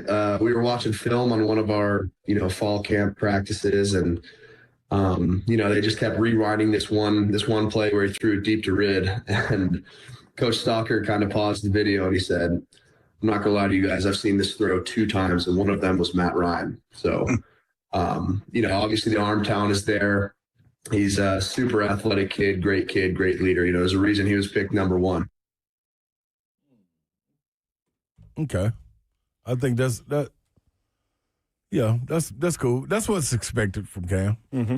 Yeah, I think all the leadership qualities are there. Just had a rookie, man. You had to get used to the flow of the game. The flow of the game is different. We expect these guys to come in and go off without a hitch. And it just don't happen like that. As great as they seem in the preseason, and working out amongst each other, it's just not how it goes, Euro. It's just not how it goes. Oh, we got an OC. Nope. Dabo's here. Nope. This is not about the Titans, Saleh. Oh, come on. But this is about a head coach in the NFL getting hired, as the Ravens have made it official. They are hiring former Chargers defensive coordinator Jesse Minter as their next head coach, finalizing a 5-year deal with the team. And the Ravens did put that out themselves, so contract's already signed. It's interesting, that story, because earlier this morning the story came out that he told the Browns thanks but no thanks. And so a lot of people were, nobody wants the Browns job, which may or may not be true. But Minter had that Ravens job lined up. Yeah. Somebody wanted the Browns job. It's just not. Somebody will take it. Established guys. Somebody will take it. It's 1 of 32. I mean, they're not going to go coachless. I can guarantee you that, because if they ever put it on my table, I'm on the way. I'm telling you, they've got a guy. They've got a guy in that building that I know, or I'm pretty sure wants the job. Who? Jim Schwartz. And they want to keep him. I'm 99% sure that franchise wants to keep him because of how well that defense has been with Myles Garrett. I mean, he may end up with the job. He may end up with it. He should go and get it to him. I mean, what else they got to lose? Games. They done lost all of them that they could lose. they still got Deshaun Watson next year. Bring him on back. He's ready to go. What is it? Like $100 million cap hit? So he definitely got, man, that man. He fleeced them. His agent cold-blooded. That wasn't Drew Rosenhaus, was it?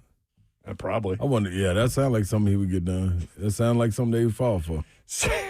They fell for the okey-doke. Most definitely. Definitely banana. The happy baby yoga pose. Man, what? Yeah, you can do that up here? 615-737-1045. Jerry Gallatin. Jerry, what you got, man?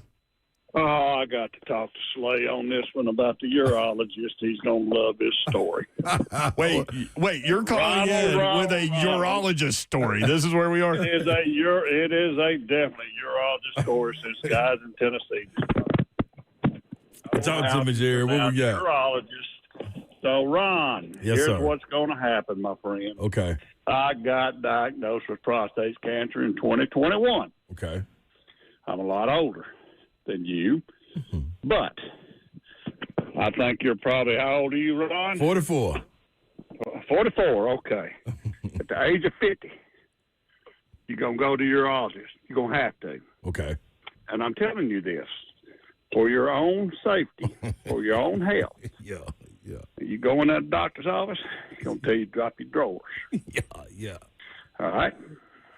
He's going to put a glove on. He's going to put a little jelly on your butt.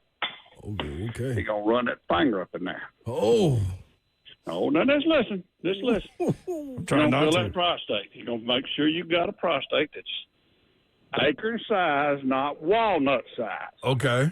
All right? Okay. If it's bigger than that, then you're going to go get you a biopsy, like I did. You go in there and spread your legs. And, of course, I'm a dipper, so I dipped that morning, so I had to do this without being put under anesthesia. Where is Babs for this story? All right. Now, listen. It wasn't that bad, but it wasn't that good. So you look at what this doctor's got in his hand. Yeah. He runs something up in your butt that you think you're in prison. Oh. Okay? Oh, yeah. And he starts running these little stir sticks. You know what a stir stick is in a drink. I'm sure you do, 'cause I know you nip a little bit every so often. Yeah, right? yeah. So he does all that, and I'm out in an hour. I get to go home with not under anesthesia. Come back results, I got cancer. Okay. So I have a choice, 3 choices. Take it out, radiation, proton therapy. I went to proton therapy. Okay. It is about an 80-year-old process, but it's still experimental. So I went up there, I met Dr. Gray, best doctor in the world. Dr. Gray. Got Dr. Gray. So I go in there to get ready for all this stuff I got to go through to make a program for me about where the radiation's got to go exactly. Right. All right. So, Ron, I probably going to have to go with you. All right, because when you go in there, this thing is unreal.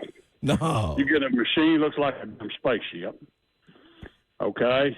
And then, Butch, you got to go through all this program to get exactly where they're going to tattoo you around your groin area. Okay? Yeah. They're going to do all that so this proton therapy is so precise. It hits the spot. Radiation kind of starts at the front, runs on through the back. You start having a lot of trouble.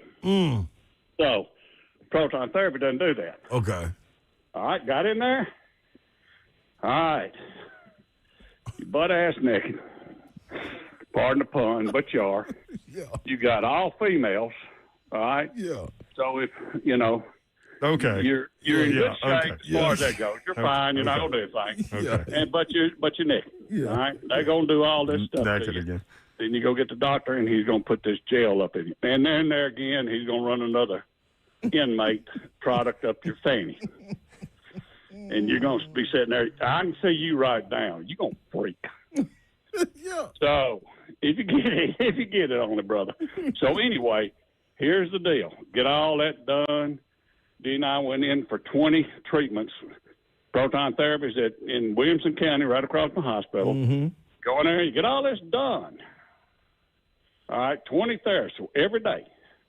And I was living in Hendersonville at that time, so I had to go every day to go there. You drink a little water to fill your bladder up. You got this cute little girl comes in there, put the ultrasound on your bladder, see how full it is.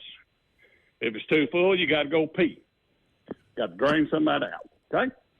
So you go in there and you get your radiation. It takes about 20 minutes. Get up, then you're ready to go.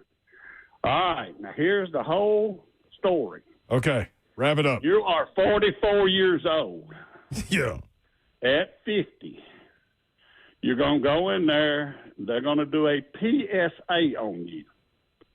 Now, I'm telling you this because I am a cancer person.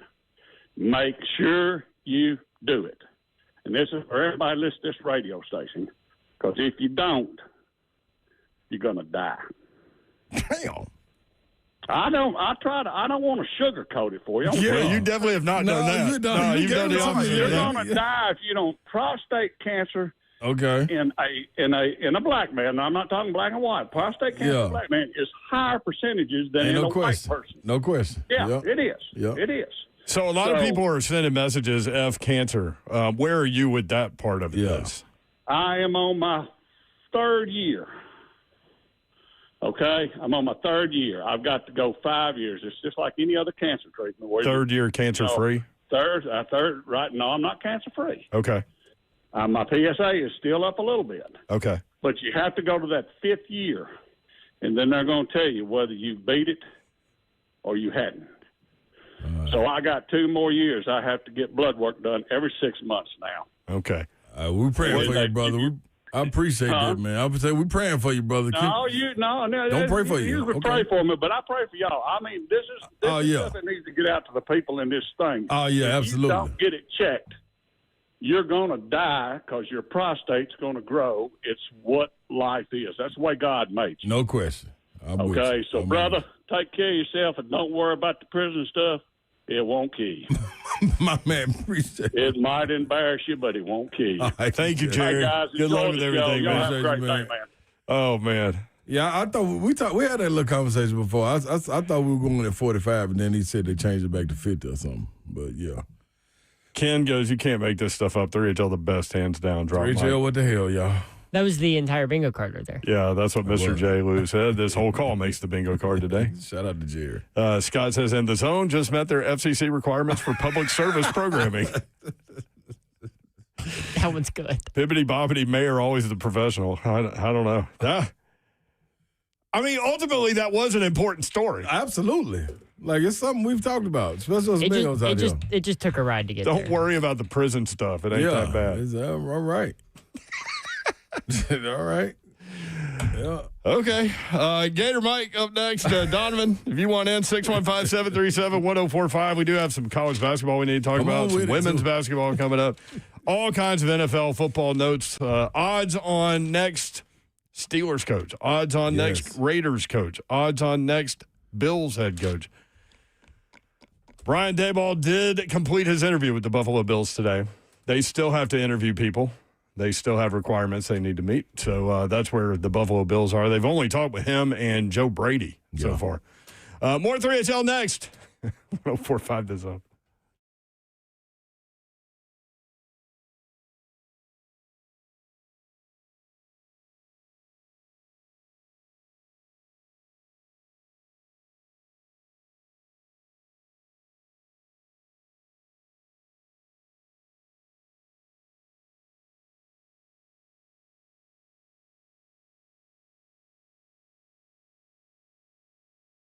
Brentwood Jewelry, located in the heart of Brentwood, just off Franklin Road, the Amamali family. Slay and I go there all the time to get watches, service, things like that. Anything gifting opportunity-wise, they can help you out for more than 50 years.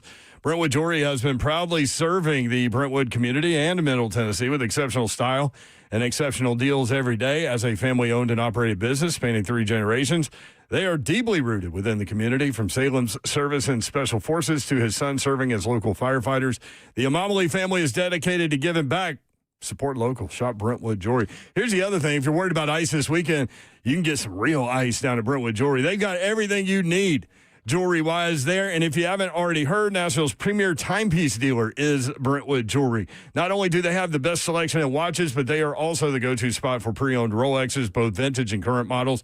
You can own a fine pre-owned Rolex for a fraction of the cost, and every watch has been meticulously serviced to ensure the highest level of performance, and is presented with a 2-year warranty. 7012 Church Street in the heart of Brentwood, just off Franklin Road. Exceptional style, exceptional deals every day for more than 50 years. Visit BrentwoodJewelry.com. It's January, and maybe you sat down and said, okay, it's time that we as a family took a long, hard look at retirement and what we want to do there.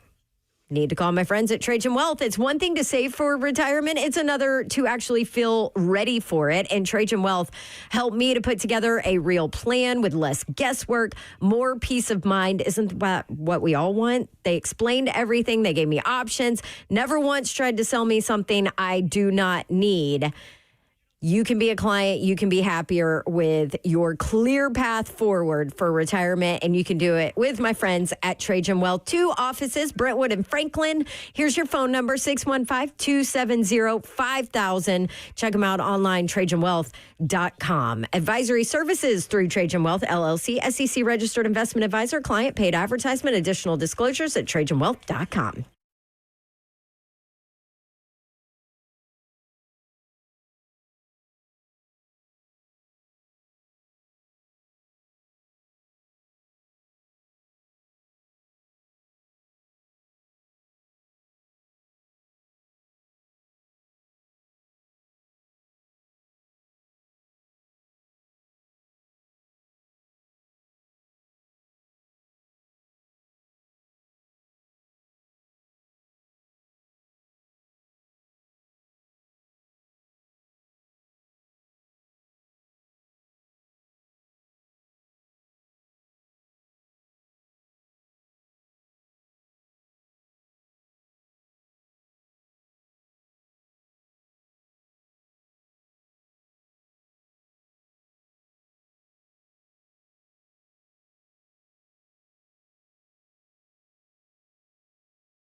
3HL 104.5 The Zone. The National Weather Service has issued a winter storm warning for Nashville and much of Middle Tennessee. Where there is not one, there is an ice storm warning for southwest Middle Tennessee. For Nashville, they write, heavy mixed precipitation is expected. Total snow and sleet accumulation between 2 and 8 inches, depending on when it changes from snow to sleet, and freezing rain. And they mentioned ice accumulations up to 1/4 of an inch, which is a lot of ice. That's measured a little differently than snow. So weather is coming, that is for sure. 3HL is powered by Spring Hill Heating and Cooling, springhillac.com. Kevin is here from Spring Hill Heating and Cooling with a little advice. Kev, thanks for calling in, man. How are y'all? Doing good. How are y'all? Doing well. Doing better now that I had Spring Hill come out there and get my heat working out, because I was going to be in trouble. You got it just in time. Man, so did. Good gosh. If mama ain't happy. No. With this winter storm approaching, what should people do and or not do with their HVAC units during winter storms like this? Well, there's a few little simple things. When you're talking about heat pumps, for instance, if we do have ice or a lot of snow, I would shut that outdoor unit off and go into emergency heat while the event's happening. You don't want your fan out there running and it building up ice and stuff like that could potentially damage your unit. Once it's over, you're as long as there's not ice all over the unit and stuff, turn it back on, run your heat pump as normally. Don't panic about stuff. Set your thermostat, leave it where you want it, wherever you're comfortable with, but just leave it. You realize when you wake up in the morning that it might be a couple of degrees off. I think, what are they calling for, 5 degrees on Monday morning, Tuesday morning, whichever night. I mean, it may be, if you got to set it 72, it may be 68. Mm-hmm. We're just not really designed for those lower extreme temperatures. So just leave it. Don't go up and down. If you wake up and you got to set it 70, bumping it up ain't going to make it go any quicker. It's just going to take time as things warm up. Yeah, the low temperatures coming up, Friday 17, Saturday 21, Sunday 11, Monday 5, Tuesday 20. Right. And then back down 9, 6, 9, 10. Like, this is going to be a long-term thing. Yes, we're going to be here for a minute. So, expect long run times. Your units are going to run. They're not going to shut off, especially if you have a heat pump. It's just going to run and run and run and run. That's not unusual with these temperatures and should be expected. So just because it's running doesn't mean you have a problem. Make sure that filter's clean. Now's a good time. Go check it. Is it dirty? Change it. Anything like that obstructing the air is going to make it harder for that unit to operate properly. Around your unit outside, make sure it's free of debris. You don't have trees growing over it, shrubs, stuff like that. Make sure it has room to breathe. If you're on propane, if you haven't already, go make sure that tank's full, or at least 50% or whatever. Make sure you got some. You're not sitting at 20% or 10% and having to try to figure out how to get propane in the next couple of days. Kevin, really appreciate what you guys do. Do you need do we need to pass along any other information for people? No, that's about it. Just like I say, just ride it out. Be safe. There's going to be a lot of people, using space heaters, stuff like that could potentially be dangerous. And we'll see house fires, unfortunately. Just be safe and be smart. And then if you need us, we'll be running when it's safe, obviously. Right. So don't hesitate to call if you need anything. Yep. springhillac.com. All the information is there. Easiest way, springhillac.com. Thanks, Kevin. Good to hear from you, man. Appreciate it, Kev. Thank you for what you do. Thanks. Yep. Appreciate it. 615-737-1045. That's vital information right there. Emergency heat. Man, what? I didn't know that. I had no clue. I see. I'm the one to get on up. Man, golly, it's cold. Let's put that thing on 74. Go up and down. Up Fan and just down. rolling with snow flying in there. Rolling. Like, come on, Slay, be cool. Gator Mike, Florida hosting Auburn this weekend? Hosting Auburn, Brent, sold out. I keep texting my boy Slay during the games. He's great to respond, and because I know he's busy. But we had a little reminisce the other night. Ruben Chinyelu was killing the rebound, so I asked Ron what his career high was in rebounds, and he didn't know off the top of his head, but he did know that his career high in points was 38. So I looked it up for him. And Ron, we were down memory lane, didn't we? Yes, we did, man. That was a good time. He had 22 and 14 against Kentucky at Rupp and got a standing ovation from the crowd. Mm-hmm. Shout out to the good Rupp people out there, man. Chenaloo's a problem, by the way, man. He's a monster. Yeah, no doubt. But Florida's playing great. I know, Ron, you've been giving Chinyelu all that love on SEC Network. He is just, from last year to this year, he's just so confident and around the rim. He's like a man among boys. Yes. And I know you love him being a big guy, but as long as Boogie keeps, materializing along, I think we're still going to be okay and should still be the favorites to win the SEC. But Texas A&M's looking pretty good. They are looking pretty good with that style of play. I think that's the biggest thing. They're a tough matchup. Yeah, and they don't turn the ball over. They turned what's the name? Mississippi State over 13 times and only had 3 turnovers. And it's just like we were talking about it getting ready for the Tennessee game versus A&M. It was like, dog, don't be surprised. They get 5-second calls and 10-second calls on everybody. The craziest thing I saw from A&M was A&M missed a free throw. Mississippi State got the defensive rebound. Texas A&M set up a press off on a missed defensive free rebound. throw, and they got a 10-second violation. Like, how do you on a missed free throw? Like, you're supposed to boom, get it and go. That was amazing, dog. Hubbard to 5 field goals. Yeah, like they tough. They got the little They're going to be tough out in there. the SEC tournament, man. Now, if they can shoot the ball, their style. that's what I'm saying. Yep, that's their style. Why can't people figure out their little press? Because they got little scrappy guys. They lead you into the corner, and everybody throws it into the corner. Yep, it's on. Yeah. Hey, Brent, real quickly, I checked out some local basketball today. Lipscomb won in overtime, 79-74 over Stetson, and my good old friend Donnie Jones used to be on Coach Donovan's staff. He's the head coach of Stetson, so went over and checked out some basketball today. So, but congratulations to Lipscomb. Good game. Oh, cool. Yeah, Thank you, Mike. Hey, take care. All right, bro. Chenaloo, man. He's a monster from Space Jam. He's just walking double-double. That's exactly what he is, a monster. 615-737-1045. We've got another bit of audio to play for you. Big Jeff with Bussing with the Boys, and Zeph had to go to work with the little beep button. Was that home? Man, Jeff. Felt He at home? was letting it fly. He was at home, Zeph. What you want him to do? He was with the boys, I guess. Buck Rising with a mention during this little back and forth. Oh, really? Yeah. Check out Bussing with the Boys. They're great. Also, you'll hear from Big Jeff. Who's the Titans OC going to be? Who you want? They got him now? 615-737-1045. No. I'm going to keep on jumping the gun. Robert Saleh officially announced. Finally. I ain't got to keep throwing that one out there. The introductory press conference will be Wednesday of next week at 2 o'clock. It's going down. And then we'll see where he lands. 615-737-1045.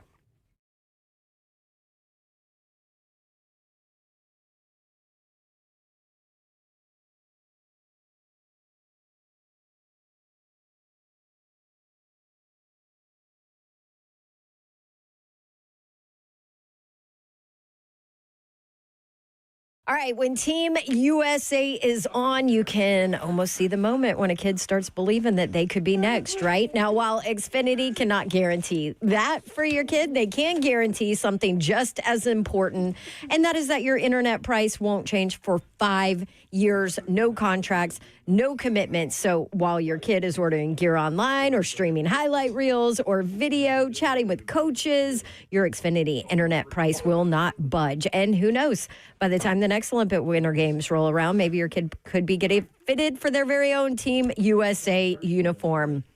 And guess what? You'll still be paying the same price for reliable Wi-Fi thanks to Xfinity. Even more to enjoy with the Xfinity Gold Medal celebration now through February 22nd. Get their best price on gig Wi-Fi for 5 years guaranteed, just $50 a month. Plus get Peacock Premium included for 2 years. That's a $10.99 a month value. Xfinity. Imagine that. Proud partner of Team USA. Restrictions apply. Requires paperless billing and autopay with stored bank account. Taxes and fees extra. Actual speeds vary.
Good afternoon. It's 5:03. I'm Joseph Bonanno, live from the 104.5 The Zone Circus Sports at the Mint Kentucky Downs Studios. The Tennessee Titans have officially announced Robert Saleh as the next head coach of the franchise. His introductory press conference with the media will be next Wednesday at 2 p.m. You can catch that right here on 104.5 The Zone. Also, Paul Kaharski reporting that the Titans are retaining John Bones Fossil under Robert Saleh's staff. However, Denard Wilson and Nick Holtz will not be retained. In NFL news today, the Baltimore Ravens become the 5th team to hire a new head coach, as they are going to be hiring former Chargers defensive coordinator Jesse Minter to lead them.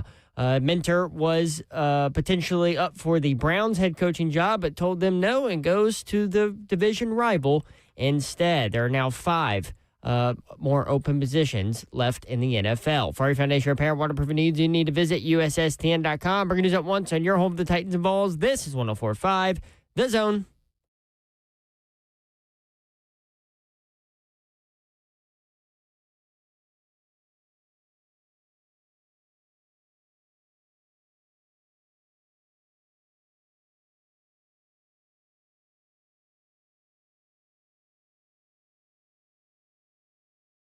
Three HL 104.5, The Zone. Brett Doherty with you on a beautiful evening in the Music City. Hope you're having a good, great Thursday. Appreciate you being with us. You can watch the show live, YouTube, Facebook Live, Twitter, and Twitch. Twitch, please. Ken J. Woods, I think. I need glasses, man. Kenji Woods. There you go.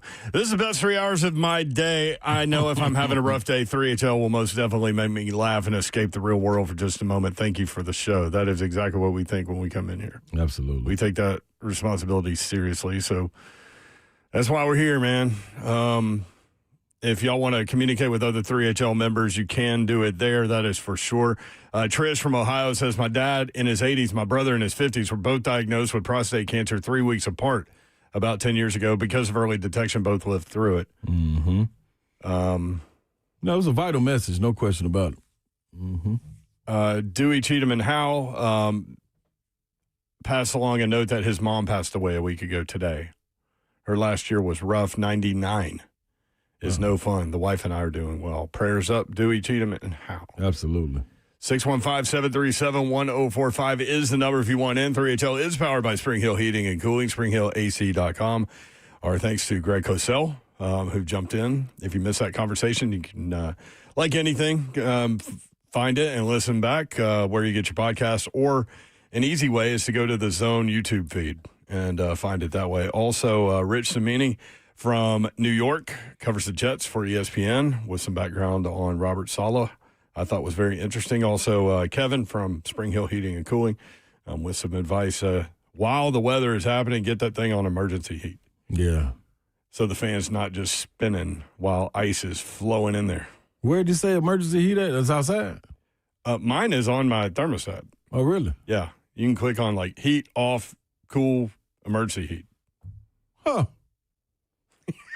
Well, what kind of little thermostat I got? Huh. What do you have? You have like a little Nest thermostat? It's digital though. Yeah, it's on there, I'm sure. I'm going to search it today. Search it. It say emergency. It says EM heat.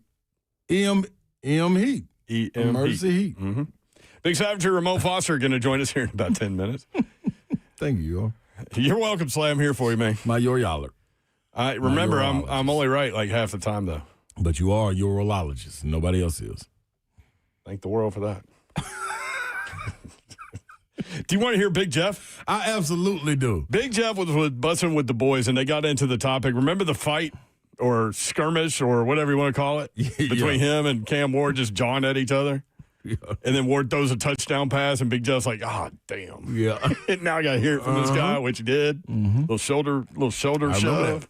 It made national news. I didn't even think it was that big of a deal. I mean, those things happen all the time. I know. I think why it made national news maybe is because rookie quarterback having never played a game going at the most talented player on the team, the most OG guy. Yeah, that makes sense. It'd be like, did you play with Aaron Green or was he before you? He was right before me, but we crossed over. Okay, so if Aaron Green went at you. Yeah. It's kind of like that. Yeah. Or I went at AG. or that. Mm-hmm. Oh, yeah, maybe that's he was a big dog. Huh. But I did. Were you going at Yarborough or Tony Harris? Those are my guys. I went at them. Don't worry. Yeah. Don't worry. Yeah, all this happened. Yeah. All right, here's Big Jeff telling that story. Lots of bleeps, y'all. You know me, I talk a hell of shit. Like it's just not just in the game. This to my teammates, just at practice. And we talk a hell of smack. And we was in the red zone. Started out good, whatever. And you know me. We stopped him. I'm talking shit to Cam. The next play, he fucking throw a touchdown to Reed in the back of the end zone, I think. And I'm like, I'm like, here he come. And so he's came to me talking and he, you know, of course, at that point, I'm pissed. I'm like, bro, what are we doing? We just gave up a touchdown. Now I got to hear this motherfucker, man. He did that shit. I'm like, that made me even, I'm like, I'm pissed for real now. So then he came up to me and kind of like gave me a shove. And it was like, did this motherfucker just push me like that while I'm already pissed off? So it was like a reaction, not of like, let me beat his ass, but it was like reaction to another man put his hands on you. Like, it wasn't even that. It was more like in the heat of the moment. Yeah. You're not thinking, I'm going to beat his ass. Yeah, you had a reaction like, I'm going to beat his ass. Yeah, but it was like, damn. But then it wasn't nothing but like I kind of pushed him, but as an offensive lineman, now he come to Mr. Badass. It's like all the old linemen, like they trying to protect the quarterback. Here they go. No punches got thrown to nothing. I heard Cam beat him up. I heard that too. I heard Cam put his hands on him and it came off and he shoved him. I heard Cam beat his ass and then Buck Rising was like, "F you, Jeff Simmons." I want to hear more of that. That was good. Well, you can. Those are with the boys. Just go check it out. It is a great it's probably one of their better episodes because Big Jeff like dives deep into the Callahan stuff and just kind of what went wrong with there. You think that episode better than the Derrick Henry one? Oh, it's up there. Derrick Henry was tough. Yeah. Because they revealed so much, man, that we have been wondering about in mid-season. That was a good one. They do a great job of disarming. They do. Like yes, Howard Stern, those two, Will Compton and Taylor Lewan. Mm-hmm. I love listening to how people have conversations like that. 615-737-1045. Donovan in Sparta. Donovan, what's up? See, Zeph, I keep hitting it. There you are, Donovan. Sorry, man. I was late to get to you. My bad. How are you? You're good. Good. We all know we're going to get edge first round. But second round, I want wide receiver. You know who I want? Who do you want, Donovan? Chris Bale. Chris wide Bale. receiver. Yeah, Louisiana. What do you like about him? He's 6'2", 224. And he's good at yak yards, and I think that's what we need. Out of Louisville, too. Yeah, I see him right here. Just looked him up. Thank you, Donovan. Appreciate it, man. I think Zephyr said he tore his ACL. Was that this year, Zephyr? He tore his ACL? It was actually at the end of the year. So he's going to be walking in with a knee injury or coming off pretty close to a knee injury. So it'll be one to watch. He might slide because of that, but he is a talented wide receiver. Okay. Zeph, are you going to Senior Bowl? I am not. What? I am hosting Cover 2 next week in place of Zach Lyons, who is going to the Senior Bowl with Stoney Keeley.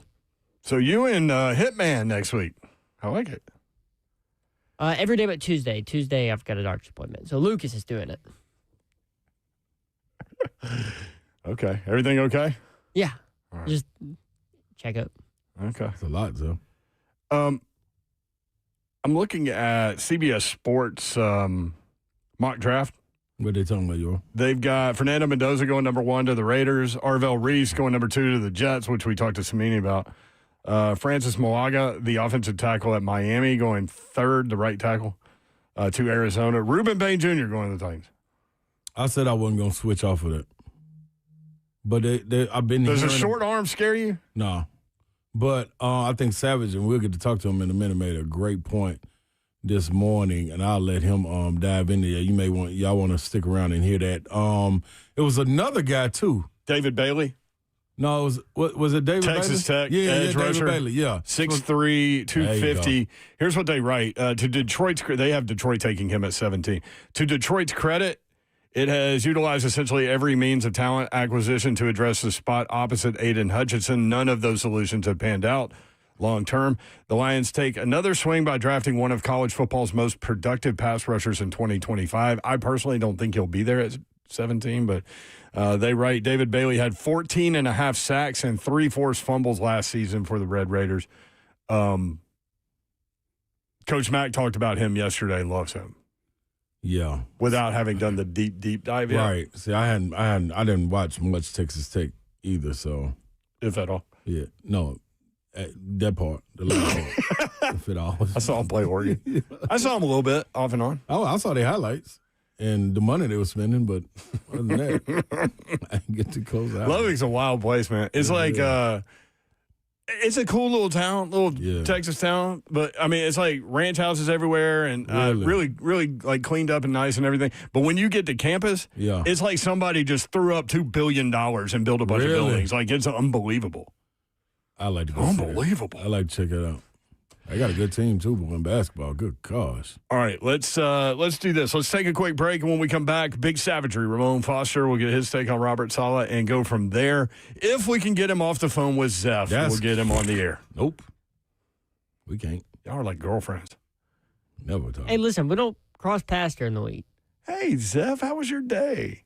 This is Great, okay Ramon. to cross How was paths. your day? Y'all are just jealous of Ramon and I's relationship. Maybe I am jealous of your relationship with Ramon. That's probably true. All right, 3HL, powered by Spring Hill Heating and Cooling, springhillac.com.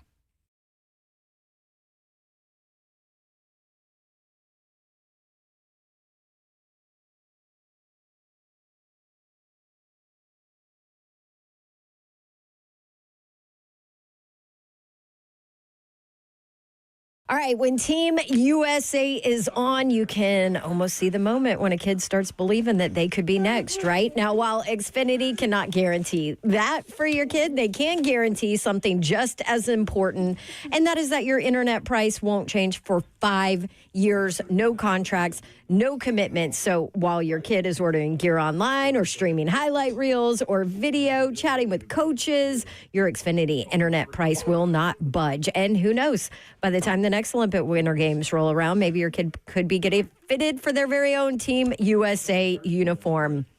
And guess what? You'll still be paying the same price for reliable Wi-Fi thanks to Xfinity. Even more to enjoy with the Xfinity Gold Medal celebration now through February 22nd. Get their best price on gig Wi-Fi for 5 years guaranteed, just $50 a month. Plus get Peacock Premium included for 2 years. That's a $10.99 a month value. Xfinity. Imagine that. Proud partner of Team USA. Restrictions apply. Requires paperless billing and autopay with stored bank account. Taxes and fees extra. Actual speeds vary.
3HL 104.5 The Zone. Big Savage or Ramon Foster is supposed to be on right now, but he's talking with Seth. Again, still. Also, we don't blame Ramon. No, not at all. No, it's the Canadian and Seth. He's got to just converse with everybody. Yeah. Friendly Canadian. Check on your mom and them and all them. Friendly Canadian. Slay. What up, Zephyr? I cannot see you on the Zone TV feed. Oh, I do got all black on. Where's my little spotlight? Why my little spotlight? You ain't got one because your camera's on the other side of the table. Yeah, but it's one right here, though. I got a spotlight. You got to turn that toward. Can I turn my spotlight toward him? No, don't turn yours. Don't turn yours. You need it too. Oh. What are you getting ready to do? I got to get my spotlight. Savage, what's up, man? So all the lights are out in the studio. It's a little mood lighting in here. And it's really dark. Why are the lights out? Y'all lost power? No, they turned them off because we're getting ready for the ice storm, Savage. What is wrong with y'all, man? No, y'all are not. What does it look like on the feed? We'll come in the studio tomorrow morning. There'll be like big problems that we'll have to fix. Y'all make sure y'all fix that whenever y'all are done. Slay is now laying across the countertop and all that stuff. Hey, you know what? He's not wrong. I mean, that is a place where you should be comfortable. Y'all are dark as heck in the studio right now. What in the world? Here, do you need help? Mary, the light is shining on you big time. I look great. Slay, use the other one. Man, look at the other side. Look, you see that one right there? Decision made. I know what to do. Just use that light. Yeah. Don't use my cell phone light. Honestly, when you're not sitting in the chair, it looks like you're in like a spaceship on like the Empire Strikes Back. I am.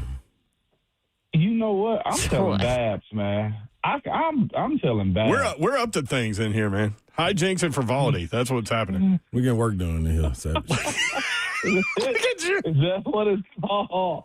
Somebody said dark mode activated. Babs gonna lose her mind when she find out about all of this. Dark mode activated. Hey, Savage, let's start with this. We'll get to Saleh in a second. But what do you think about this Alabama center that had signed 3 pro contracts, but now he's going to play against Tennessee Saturday? Man, it's unfair. Not because it's Tennessee, but because that ain't what college is about. Like it's one thing. Was it Chris Winkie back in the day when? Yeah. He went and played and they went on to win a national championship. He was like 26, and I used to say this about Chris Winkie. You know that saying, like, if I'd have known now, I'd have known then what I know now, he did. Yeah, he did. He was 26 in college, just rolling. Just rolling through guys. Before everybody did that. Everything. Like me at 28 versus me at 22 when I went into the NFL, 2 totally different human beings, man, when it comes down to knowledge and experience. Right. This guy's gone against faster competition. So, like, when people say, like, the clock has slowed down for me or, like, you know what I'm saying, my processing slowed down, all it is you got a lot more time on the job and reps. So imagine him going to NBA caliber players for 3 whole years, if I'm not mistaken, and like playing against that speed, like him going back down to the college level speed, that's like me going up against like middle school or like high school caliber athletes. Mm-hmm. So like his processing and his clock, Savage, you know this to be true, is going to be like he's going to anticipate stuff. He's going to have a different feel for if those guys are backing him down in the post, their movements, the expectation of the moves and stuff like. That's why it's more jacked up than anything. It ain't the fact that he's going back. It's the fact that he's got experience at a pro level and going back down to an amateur level, and it's still amateur level compared to what he's done and gone through. It just don't sit right, man. Like, this should not be allowed. I think the Alabama state legislation or whoever approved this should be, like, smacked around. No, let me take that back. They should be scolded just based on the fact that, like, this isn't what college is all about. If he want to go back to school and get his degree, his education, fine. It shouldn't be for the sake of competition because Nate Oates got influence on the state government in Alabama. That's not okay right there. Like, I'm all for winning and taking advantage, and it ain't cheating. You ain't trying if you ain't cheating, all that type of stuff. This is just blatant disrespect to the game. Yeah, see, Savage, I totally understand it, and I speak from it from a just in general, like the things that happens with it. But I honestly believe, though, dog, like, if this was a guard coming in, I think it'll be totally different. With him, like, he didn't put up, like, this isn't a guy you're going to put the ball in his hands and say, go get me a bucket. This ain't Shaq. This ain't Zach Edey. You know what I'm saying? Like, this ain't a guy that can affect it to that point. But if it was a Jabari Smith coming back, or Brandon Miller or somebody like that, I think I'd be up in arms about it. But at the same time, I think this also is how you test the character and the competitive spirit of guys. Because me personally, if I was on Tennessee team this year, man, and this happened before we play, I was telling Zeph and them in the chat, like, dog, I'd be like, man, bring it on. This is exactly this man is a pro. I'm finna show y'all exactly how a pro gets worked at this level then, and I'm finna increase my value like crazy. And anybody on my team would be saying the same thing. You know what I'm saying? So that's the way we look at it. I'm not sure this is that group, though. Yeah, that's the scary part about mentally, this group. not your group. You know what I mean? It is. Well, Jalen Carey, I think, could give him something to feel. I do. You know I believe that. I think that's true. So my stance and my dialogue that I gave you just right then was from a parental standpoint. As a player, no, he got to get it in the ribs. You better believe like, it. I got to talk to him and be like, oh, so they said you weren't good enough. Like, there's a lot of that, to your point, that has to go on. And you know what? I wish he would act like a punk about it. Like, no, absolutely not. You sensitive. Yeah, you're going to take his back work. down here to play around with us. Like, no. You want to be a chump about it? Well, guess what? You're going to get these college-level elbows because I don't know no better. You know better. Like, you can play that game with him for sure, but the parental side of it, and, like, not that he's taking a scholarship away, but I think all of this do play into get better information from your camp. Yeah. You know, too, Savage? I know we talked a little bit about that, too. Like, get better information from your camp if you need to go pro, if you need to be in the transfer portal, if you need a little bit more season on you, or maybe you just need to go overseas and come back later. Like, there are guys that go play overseas and, you know, come back to the summer camps and Vegas. So that to me is where it's just interesting to see how, one, the guys deal with it and if there will be another change, because at this point, you might as well go back and get Kennedy Challen. Anthony says at 104.5 The Zone TV, tell me why I leave to go lock the job site up and I come back to Slay trying to look like Batman interrogating the Joker in The Dark Knight. That's the right thing to do. That's why. Jackson, Dark Mode Slay is now Darth Sidious. Darth Slay-ius. Mario, man. Oh, man. Would y'all do this if Babs was there? No. She wants it as bright as possible. Have every light in here on. Refrigerator light on and everything. That's partly why we did it, honestly. Let's say put your hood on. Y'all not wrong, man. Babs deserves to watch y'all shine. Literally, shine. Moan, what do you think about Robert Saleh as a head coach for the Titans? I think he's great for what the Titans need in this era. We were talking about it a little bit this morning, man, on our show, and I think, like, this team's DNA is just what it is. And I think before it goes too far down, there needs to be somebody that comes in like him to kind of bring this thing up a little bit. I'm not sure if y'all saw, but, like, the Cleveland Browns are asking high-caliber candidates to come in and interview for their job, and they're telling them no. Yeah. You know, Josh McDaniel told them, or was it Mike McDaniel told them no, also withdrew his name the day before he was supposed to go up there, you know? So that man would rather be an offensive coordinator than a head coach in the NFL. That says a lot. Of the Browns. And that's why I think Saleh should be good for this team moving forward. Listen to a little bit of the Bustin' with the Boys interview with Jeffrey Simmons. I say this all the time, Savage, and you notice, like, players want to be coached hard, but they also need somebody that's going to be a truth teller and transparent to them also. And it seems to me like that's Saleh's calling card. And here's the other part, too, about, like, the identity of this team, this franchise, since it's been in Nashville, is that Tennessee Tough, I think, is what resonates to a lot of those guys coming inside of that locker room, and it's the expectation, too. And that seems to be what Saleh is. Here's what I would say about all of that, like, in just bringing it all together. He can have the best plans in the world, or he can have the best messages that his team and coaching staff and the building need. But here's why we'll also push it back to the people that are in charge. You need to get him some bodies. However, they got to be able to get talent inside of that building. I know it's not a question of whether they spent money in the, free agency or whatnot, But it does boil down to whatever type he says he needs, as much as you possibly can, get it for him. And not just that, too. I look at it just generally on how he's trying to bring the staff together. Like, it's paramount that, they open up the pocketbook 1 or 2 more times to go get a guy that you think you want. If it is Brian Dable, if he doesn't get this job in Buffalo, go get him. Cliff Kingsbury name is the name that I was told about, man, like, he's going to give Cam the numbers that he wanted. And if that's the case, you go get that guy, too. I've always thought, like, I didn't want Cliff Kingsbury as my head coach, but I would most definitely look at him as a guy and say, I think he'd be a pretty good offensive coordinator if you got the weapons to go do it. That's also the other side of it for me. Yeah, if he's going to call defensive plays, that makes the OC and quarterbacks coaching jobs even more important. Yeah, even more so. It does. But just an attention to detail, man. You need somebody that you can trust, that they know what they're doing on that side of the ball. And I think those are some of the things right there that needs to be exercised here as of late. That and just time.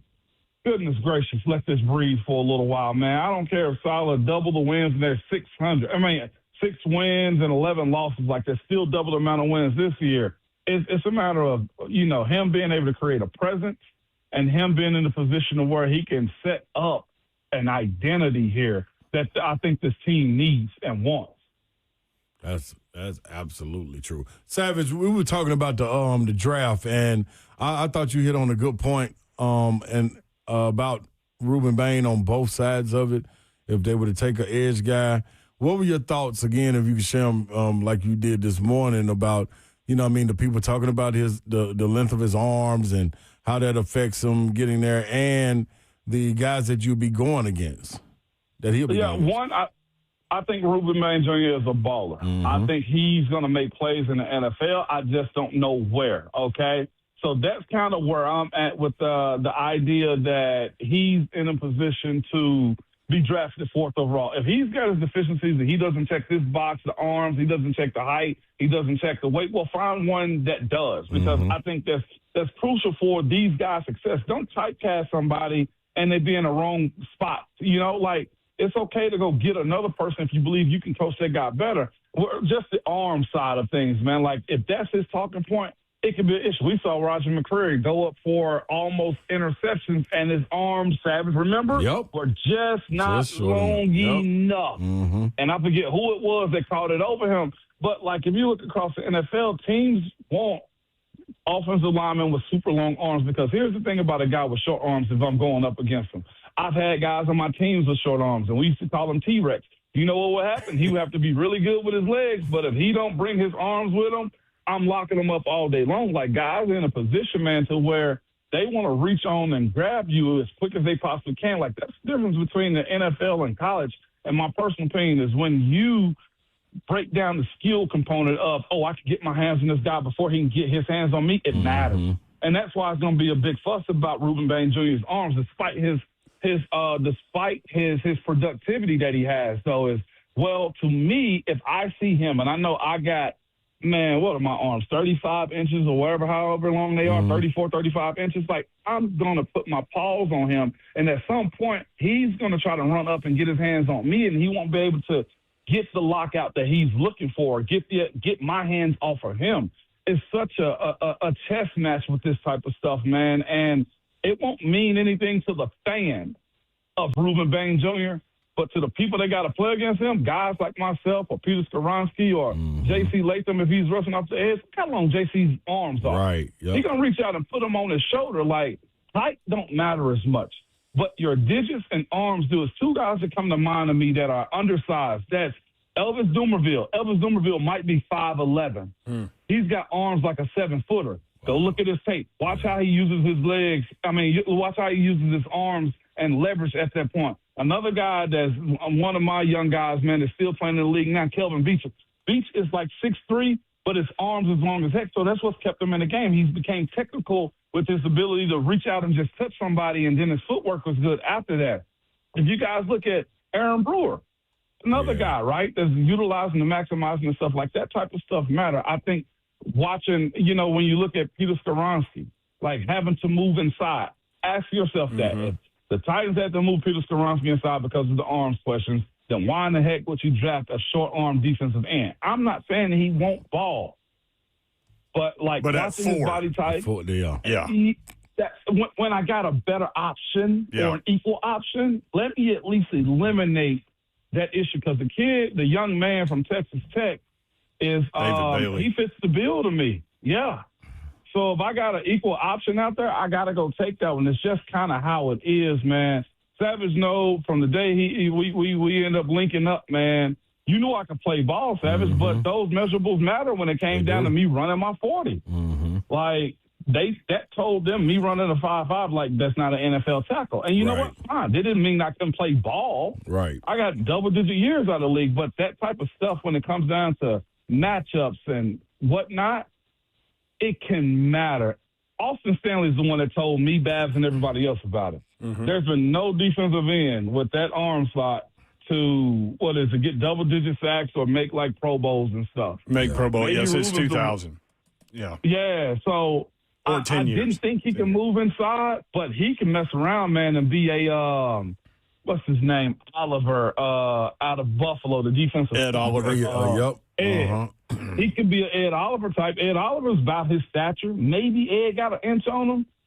But, there's places on the line for guys like him. It's just that reach matters, man. Guys going to be out there calling you T-Rex and stuff. Yeah, that's always a separator, man, because you look at – we talk about it every time, man, the draft comes around. The draft is made for them to chop you down. It's just what it is, to pick you apart. And if that's one of the glaring things, that's one of the easiest things, too. So, that, like you said, that don't mean you ain't a baller, but you just may have to take a different route, you know what I mean, when it comes to you being that first rounder to being a fourth rounder or being undrafted just because of measurables. That's why they say one thing that you can't coach is – the size, length, you know what I mean? All of those these measurables, dog. It gets you looked at. Remember we were talking to Roger McCreary about that because his short arm thing came out during the draft process, and he goes, "Man, when I saw that, he's like, I've never been told that in my life." Yeah, but that's what he was like. That's what that process is. Yep. There's a concentration of the 1% at that point. There you go. That's right. Yep. That's why you're not playing with high schoolers anymore. Like, these dudes are grown men, and Savage, I'm looking at that. His hand's gonna come up late. He gonna bring his legs first. Like, man, I'm gonna reach out and touch him first. If I get my hands on him, we gonna dance at that point. Yeah. And he gonna have a hard time disengaging with me. That's the issue with the short arms is if a guy like myself or Olu Fashion, well, I think he has short arms too, or one of those types, J.C. Latham, it's just Amon Membu. You just have a hard time getting off of those dudes. It's the problem that he'll have. Could have. Right. I know somebody going in our chat right now, Foster, we need to go get Reuben Bain Jr. As I said, I can't convince the fans of Reuben Bain Jr. with what I'm saying. Yeah. And I'm not denying he'll be a baller. Right. Yeah, because eyeball test, that dude is a force. Yeah. Look at Von Miller's arms when y'all get a chance. Yeah. Just look at him. I'm giving guys in his height comparison. Elvis Dumerville is way shorter than Reuben Banks. But when you look at his arms, you're going to say, man, he can walk on his knuckles. And I say that with all due respect. Big Savager, Ramon Foster, at Ramon Foster on X, at Ramon and Will. Weekday mornings from 6 to 10 on 104.5 The Zone. Always love these visits. Big Savage. Definitely. Appreciate you, Moan. Love Yes, you. sir. Man, absolutely. Love y'all. Go to the store, get y'all milk, bread and eggs, man. I already went today. I went to Publix in Cool Springs. There was no bread. There was no milk. Well, it sounds like you need to get your sourdough starter going, Mayor. See you, dude. See you. Oh, man. The lights are out in the studio. Yeah, man. We out here. It's by choice. Not somebody was like, y'all didn't pay your light bill? Like, no, we're just getting ready for the ice storm. Yeah, we just got flashlights. We're using flashlights, just in case the ice storm here. We practicing to see what it look like. You do look like I'm Darth Vader. Like a Star Wars type. You look like Emperor Palpatine. This was our picture of my senior year. With the hoodie? Yeah, with me, John Higgins, and I think that is Holden. We were the Star Wars theme. Oh, I remember that. Whose idea was that? I don't know. Not yours? No, I remember that too. Like, put this on. I'm like, all right, dog. I'm a team player. Like, I'm with it. I like being silly, but looking back on it, it was like, dude, it was Star Wars theme. What was it was a return of the buzz because it was his second year. Return of the buzz. Or something like that. It was. I'm going to look it up and find it. Faux Scoop says Slay in the Cut is a scary sight. Oh, yeah. You don't want to catch me down now. Tyler says, discount bang. Go ahead. Who cares about the last time someone else did X at a certain height? Slay about to tell some ghost stories. Is that true? I can. I don't know. How did the parlay do last night? You know what? I didn't even check it. Uh-oh. We're about to check it live right now. Let's see. Do you have another parlay for tonight? You got some more hockey? Preds play tonight. Oh, dang. Speaking of. I lost y'all. Man, a Preds fan favorite. Legend. We got a little audio. Man, I lost all three of them. From Roman Yossi. You lost all three? See, you should win for that. Right? That's hard to do. Bro. You're right. Dang, all three of them? Well, I do got a bet in already for the night. Okay. That's next. And you'll hear from Roman Yossi next. 3HL 1045 The Zone.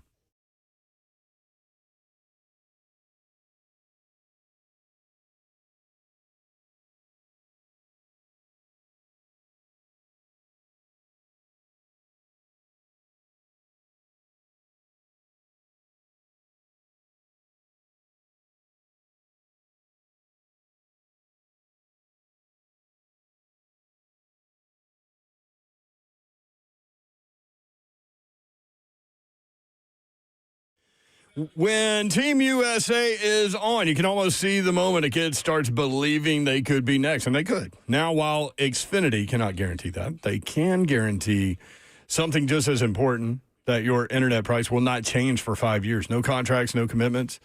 So while your kid is ordering gear online, streaming highlight reels, or video chatting with coaches, your Xfinity internet price will not budge. And who knows, maybe by the time the next Olympic Winter Games roll around, your kid could be getting fitted for their very own Team USA uniform. And guess what? You'll still be paying the same price for reliable Wi-Fi. And there's even more to enjoy with the Xfinity Gold Medal celebration now through February 22nd. Get our best price on gig Wi-Fi for 5 years guaranteed, just $50 a month. Plus, get Peacock Premium included for 2 years. That's a $10.99 a month value. Xfinity, imagine that. 1-800-XFINITY. Proud partner of Team USA. Restrictions apply. Requires paperless billing and auto pay with stored bank account. Taxes and fees are extra. Actual speeds vary. Looks like I'm going to have to give medical house calls a call because I have got sick kids in the house. And maybe that's you, and maybe you're tired of waiting rooms and call in early in the morning to try and get a doctor's appointment. Well, guess what? Medical house calls will bring the medical provider right to your front door. Urgent care needs, they do IV therapy, all of it tailored to your schedule. Comprehensive, unhurried medical providers that are there to get you back as soon as possible. And if you are working parents, you're juggling sickness, you don't want to have to miss work while the kids are sick. I mean, I get it. And that's where medical house calls can help you out 7 days a week, Monday through Sunday, 7 a.m. to 8 p.m. They have same day appointments available. They have next day appointments guaranteed.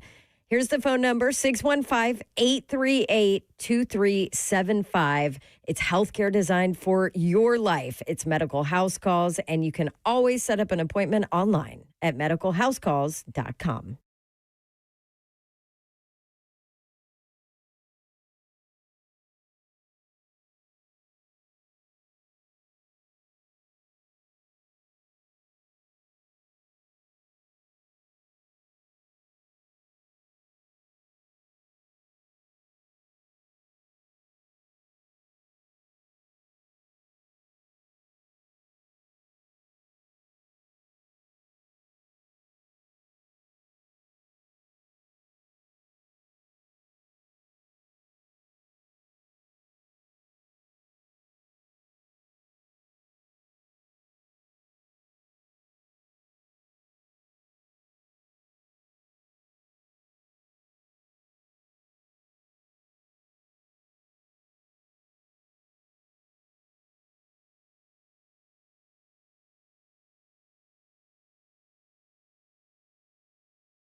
Lady Gaga, you're feeling it, Zeph.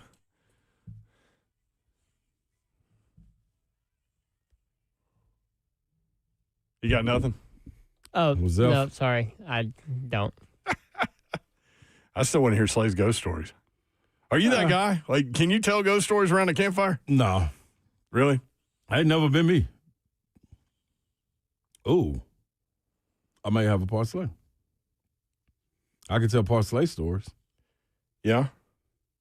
Somebody asked what your parsley record is. I'm like, I have no idea. Yeah, why would I keep up with something like that? I think you can dig into the FanDuel app and keep up with things. I know I can, but. Lisa said on YouTube, hope they let y'all stay home next week, Slay and Brent. Oh, I doubt that. Nope. I 100% will be here because I can walk here. And you know I love to walk in that crap. Oh, absolutely. That's Man, nuts. I'm going to. What are the odds that I break something if it's ice? Please don't do that, y'all. I'll be here.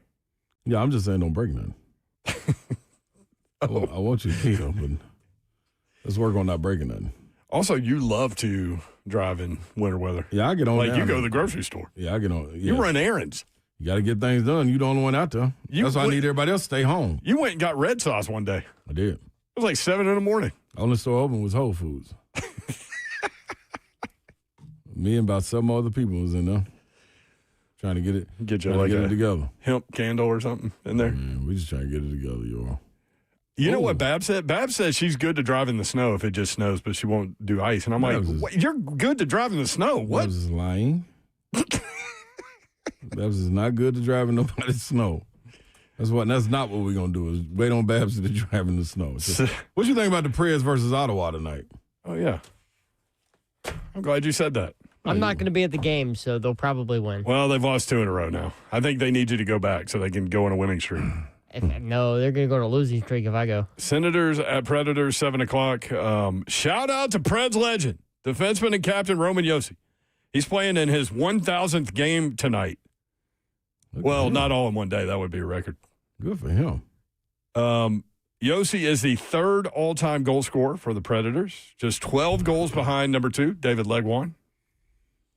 Who the hell is that? Philip Forsberg is.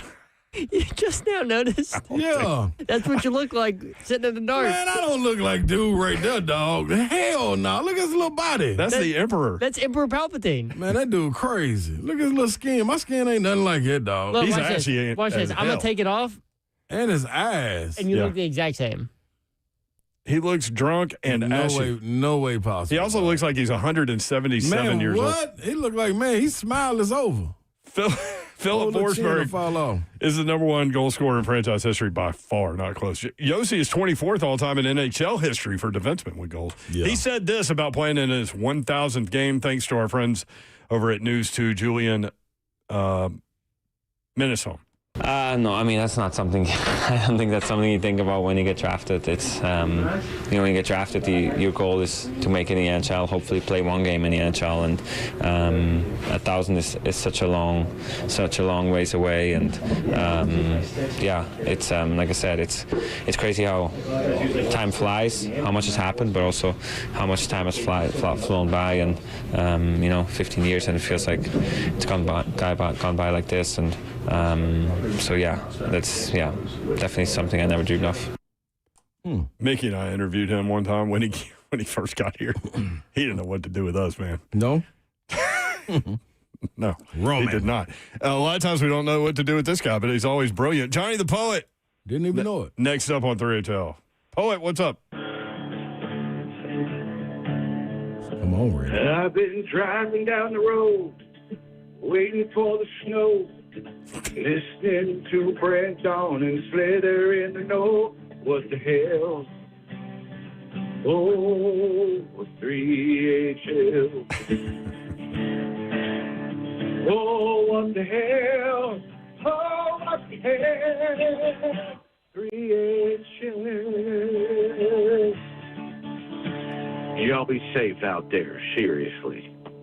Love it, Johnny the Poet. Thank you. I like that right there. Short and sweet. Yeah. To the point.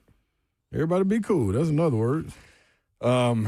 People are saying that you've got to warn them before you put pictures like that up. I'm with them. Like, hold on, Zephyr.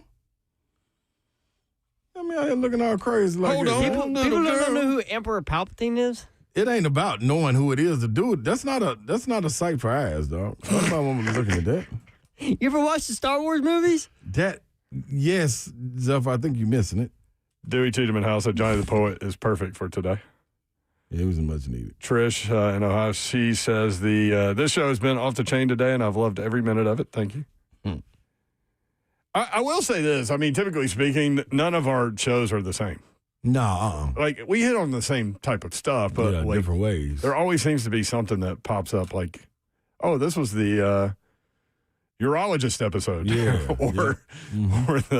or the what is it, Emperor Palpatine episode? I remember that. Where we went dark mode. Yep. Dark mode 3HL. Yeah. Do you think Babs would be down for like one show where we do dark mode? Nope. No. She'd be complaining about not being able to see. Gosh. Yeah, I can't see my papers that I'm writing on. Like what? Let's get Tyler in here real quick. Tyler is in that. See, I keep hitting the button and it doesn't go anywhere. Tyler, what's up? Hey, man. How y'all doing? Good. What's up, Tyler? Good. So real quick. So yesterday I was driving out in Baxter, Tennessee, and I drive a Ford F-250, and I saw this chicken. Well, I thought it was a chicken. It's actually a rooster crossing the road. At first I laughed like, rooster crossing the road. But then I hit it with my truck, and I thought, my God, I'm Coach Mack over here hitting a rooster with a Ford. Oh, I didn't know those were a thing until I saw that poor rooster behind me. Did you pull over and, like, bury it or something? I throw it in the You truck. don't know. I kept going. Just kept going. You wasn't wrong. Well, I guess that answers that question, Tyler. Thank you, man. In the back. What happens when the chicken crosses the road? Tyler hits you with a 250. F-250. Ural. You're a urologist. That's it. Well, I'm not going to be your urologist, that's for sure. That led to a lot of stuff. Their defense will be better. There's no doubt about that. That's Rich Cimini from New York. Definitely weird, no doubt. Talking about Aaron Rodgers, Rich. They're picking second in a one-quarterback draft. Rich, talking about the Jets. There you go. That's not good. Leave them naked. You talking about Swiss rolls. Yeah, them's good. Them's good. Yeah, I love that. That wasn't how those supposed to come out. Those are good. They run an inmate gel up your fanny. That was wild. That was Jerry. That whole call was That was on the Jerry. mega card. Jerry also said, get your prostate checked. If you don't, you're going to die. Yeah, just plain and simple, though. That's what he said. Yeah. You got a parlay real quick? Yeah. I got the Bruins plus 1.5, Stars plus 1.5, Preds, y'all, plus 1.5, Oilers, money line. Edmonton Oilers, money line. So plus 1.5 on the first three, and then just money line with the Oilers? Yeah, only one team from Zeph's country this time. Yeah, that's where you went wrong. Yeah, I know it was. I went two teams from Zeph's country last time. Back at it tomorrow. Keith Bullock will be in studio from 3 until 4 o'clock. He ran the same defense that Robert Saleh ran in New York when Bully played for the Titans with Schwartzy. So we'll get him to talk about that and have some fun with Bully. Also coming up, Stoney Keeley in studio 5 until 6. Slay will be headed to Charlotte. Babsy should be back for a little while, then she's headed to something. It's a hodgepodge of 3HL. We appreciate you guys including us in your day and in your lives. We do not take that for granted, nor do we take that lightly. We're going to try to have as much fun as possible. Hopefully that comes across. Hopefully we're able to make you smile just a little bit. That's right. 3HL, organized chaos. Have a great night. Good night. God bless. See ya. Wouldn't want to be unless you were getting a shout out. Shout out to my guy, man, Big Fridge. Happy birthday. Big Fridge. Big Fridge.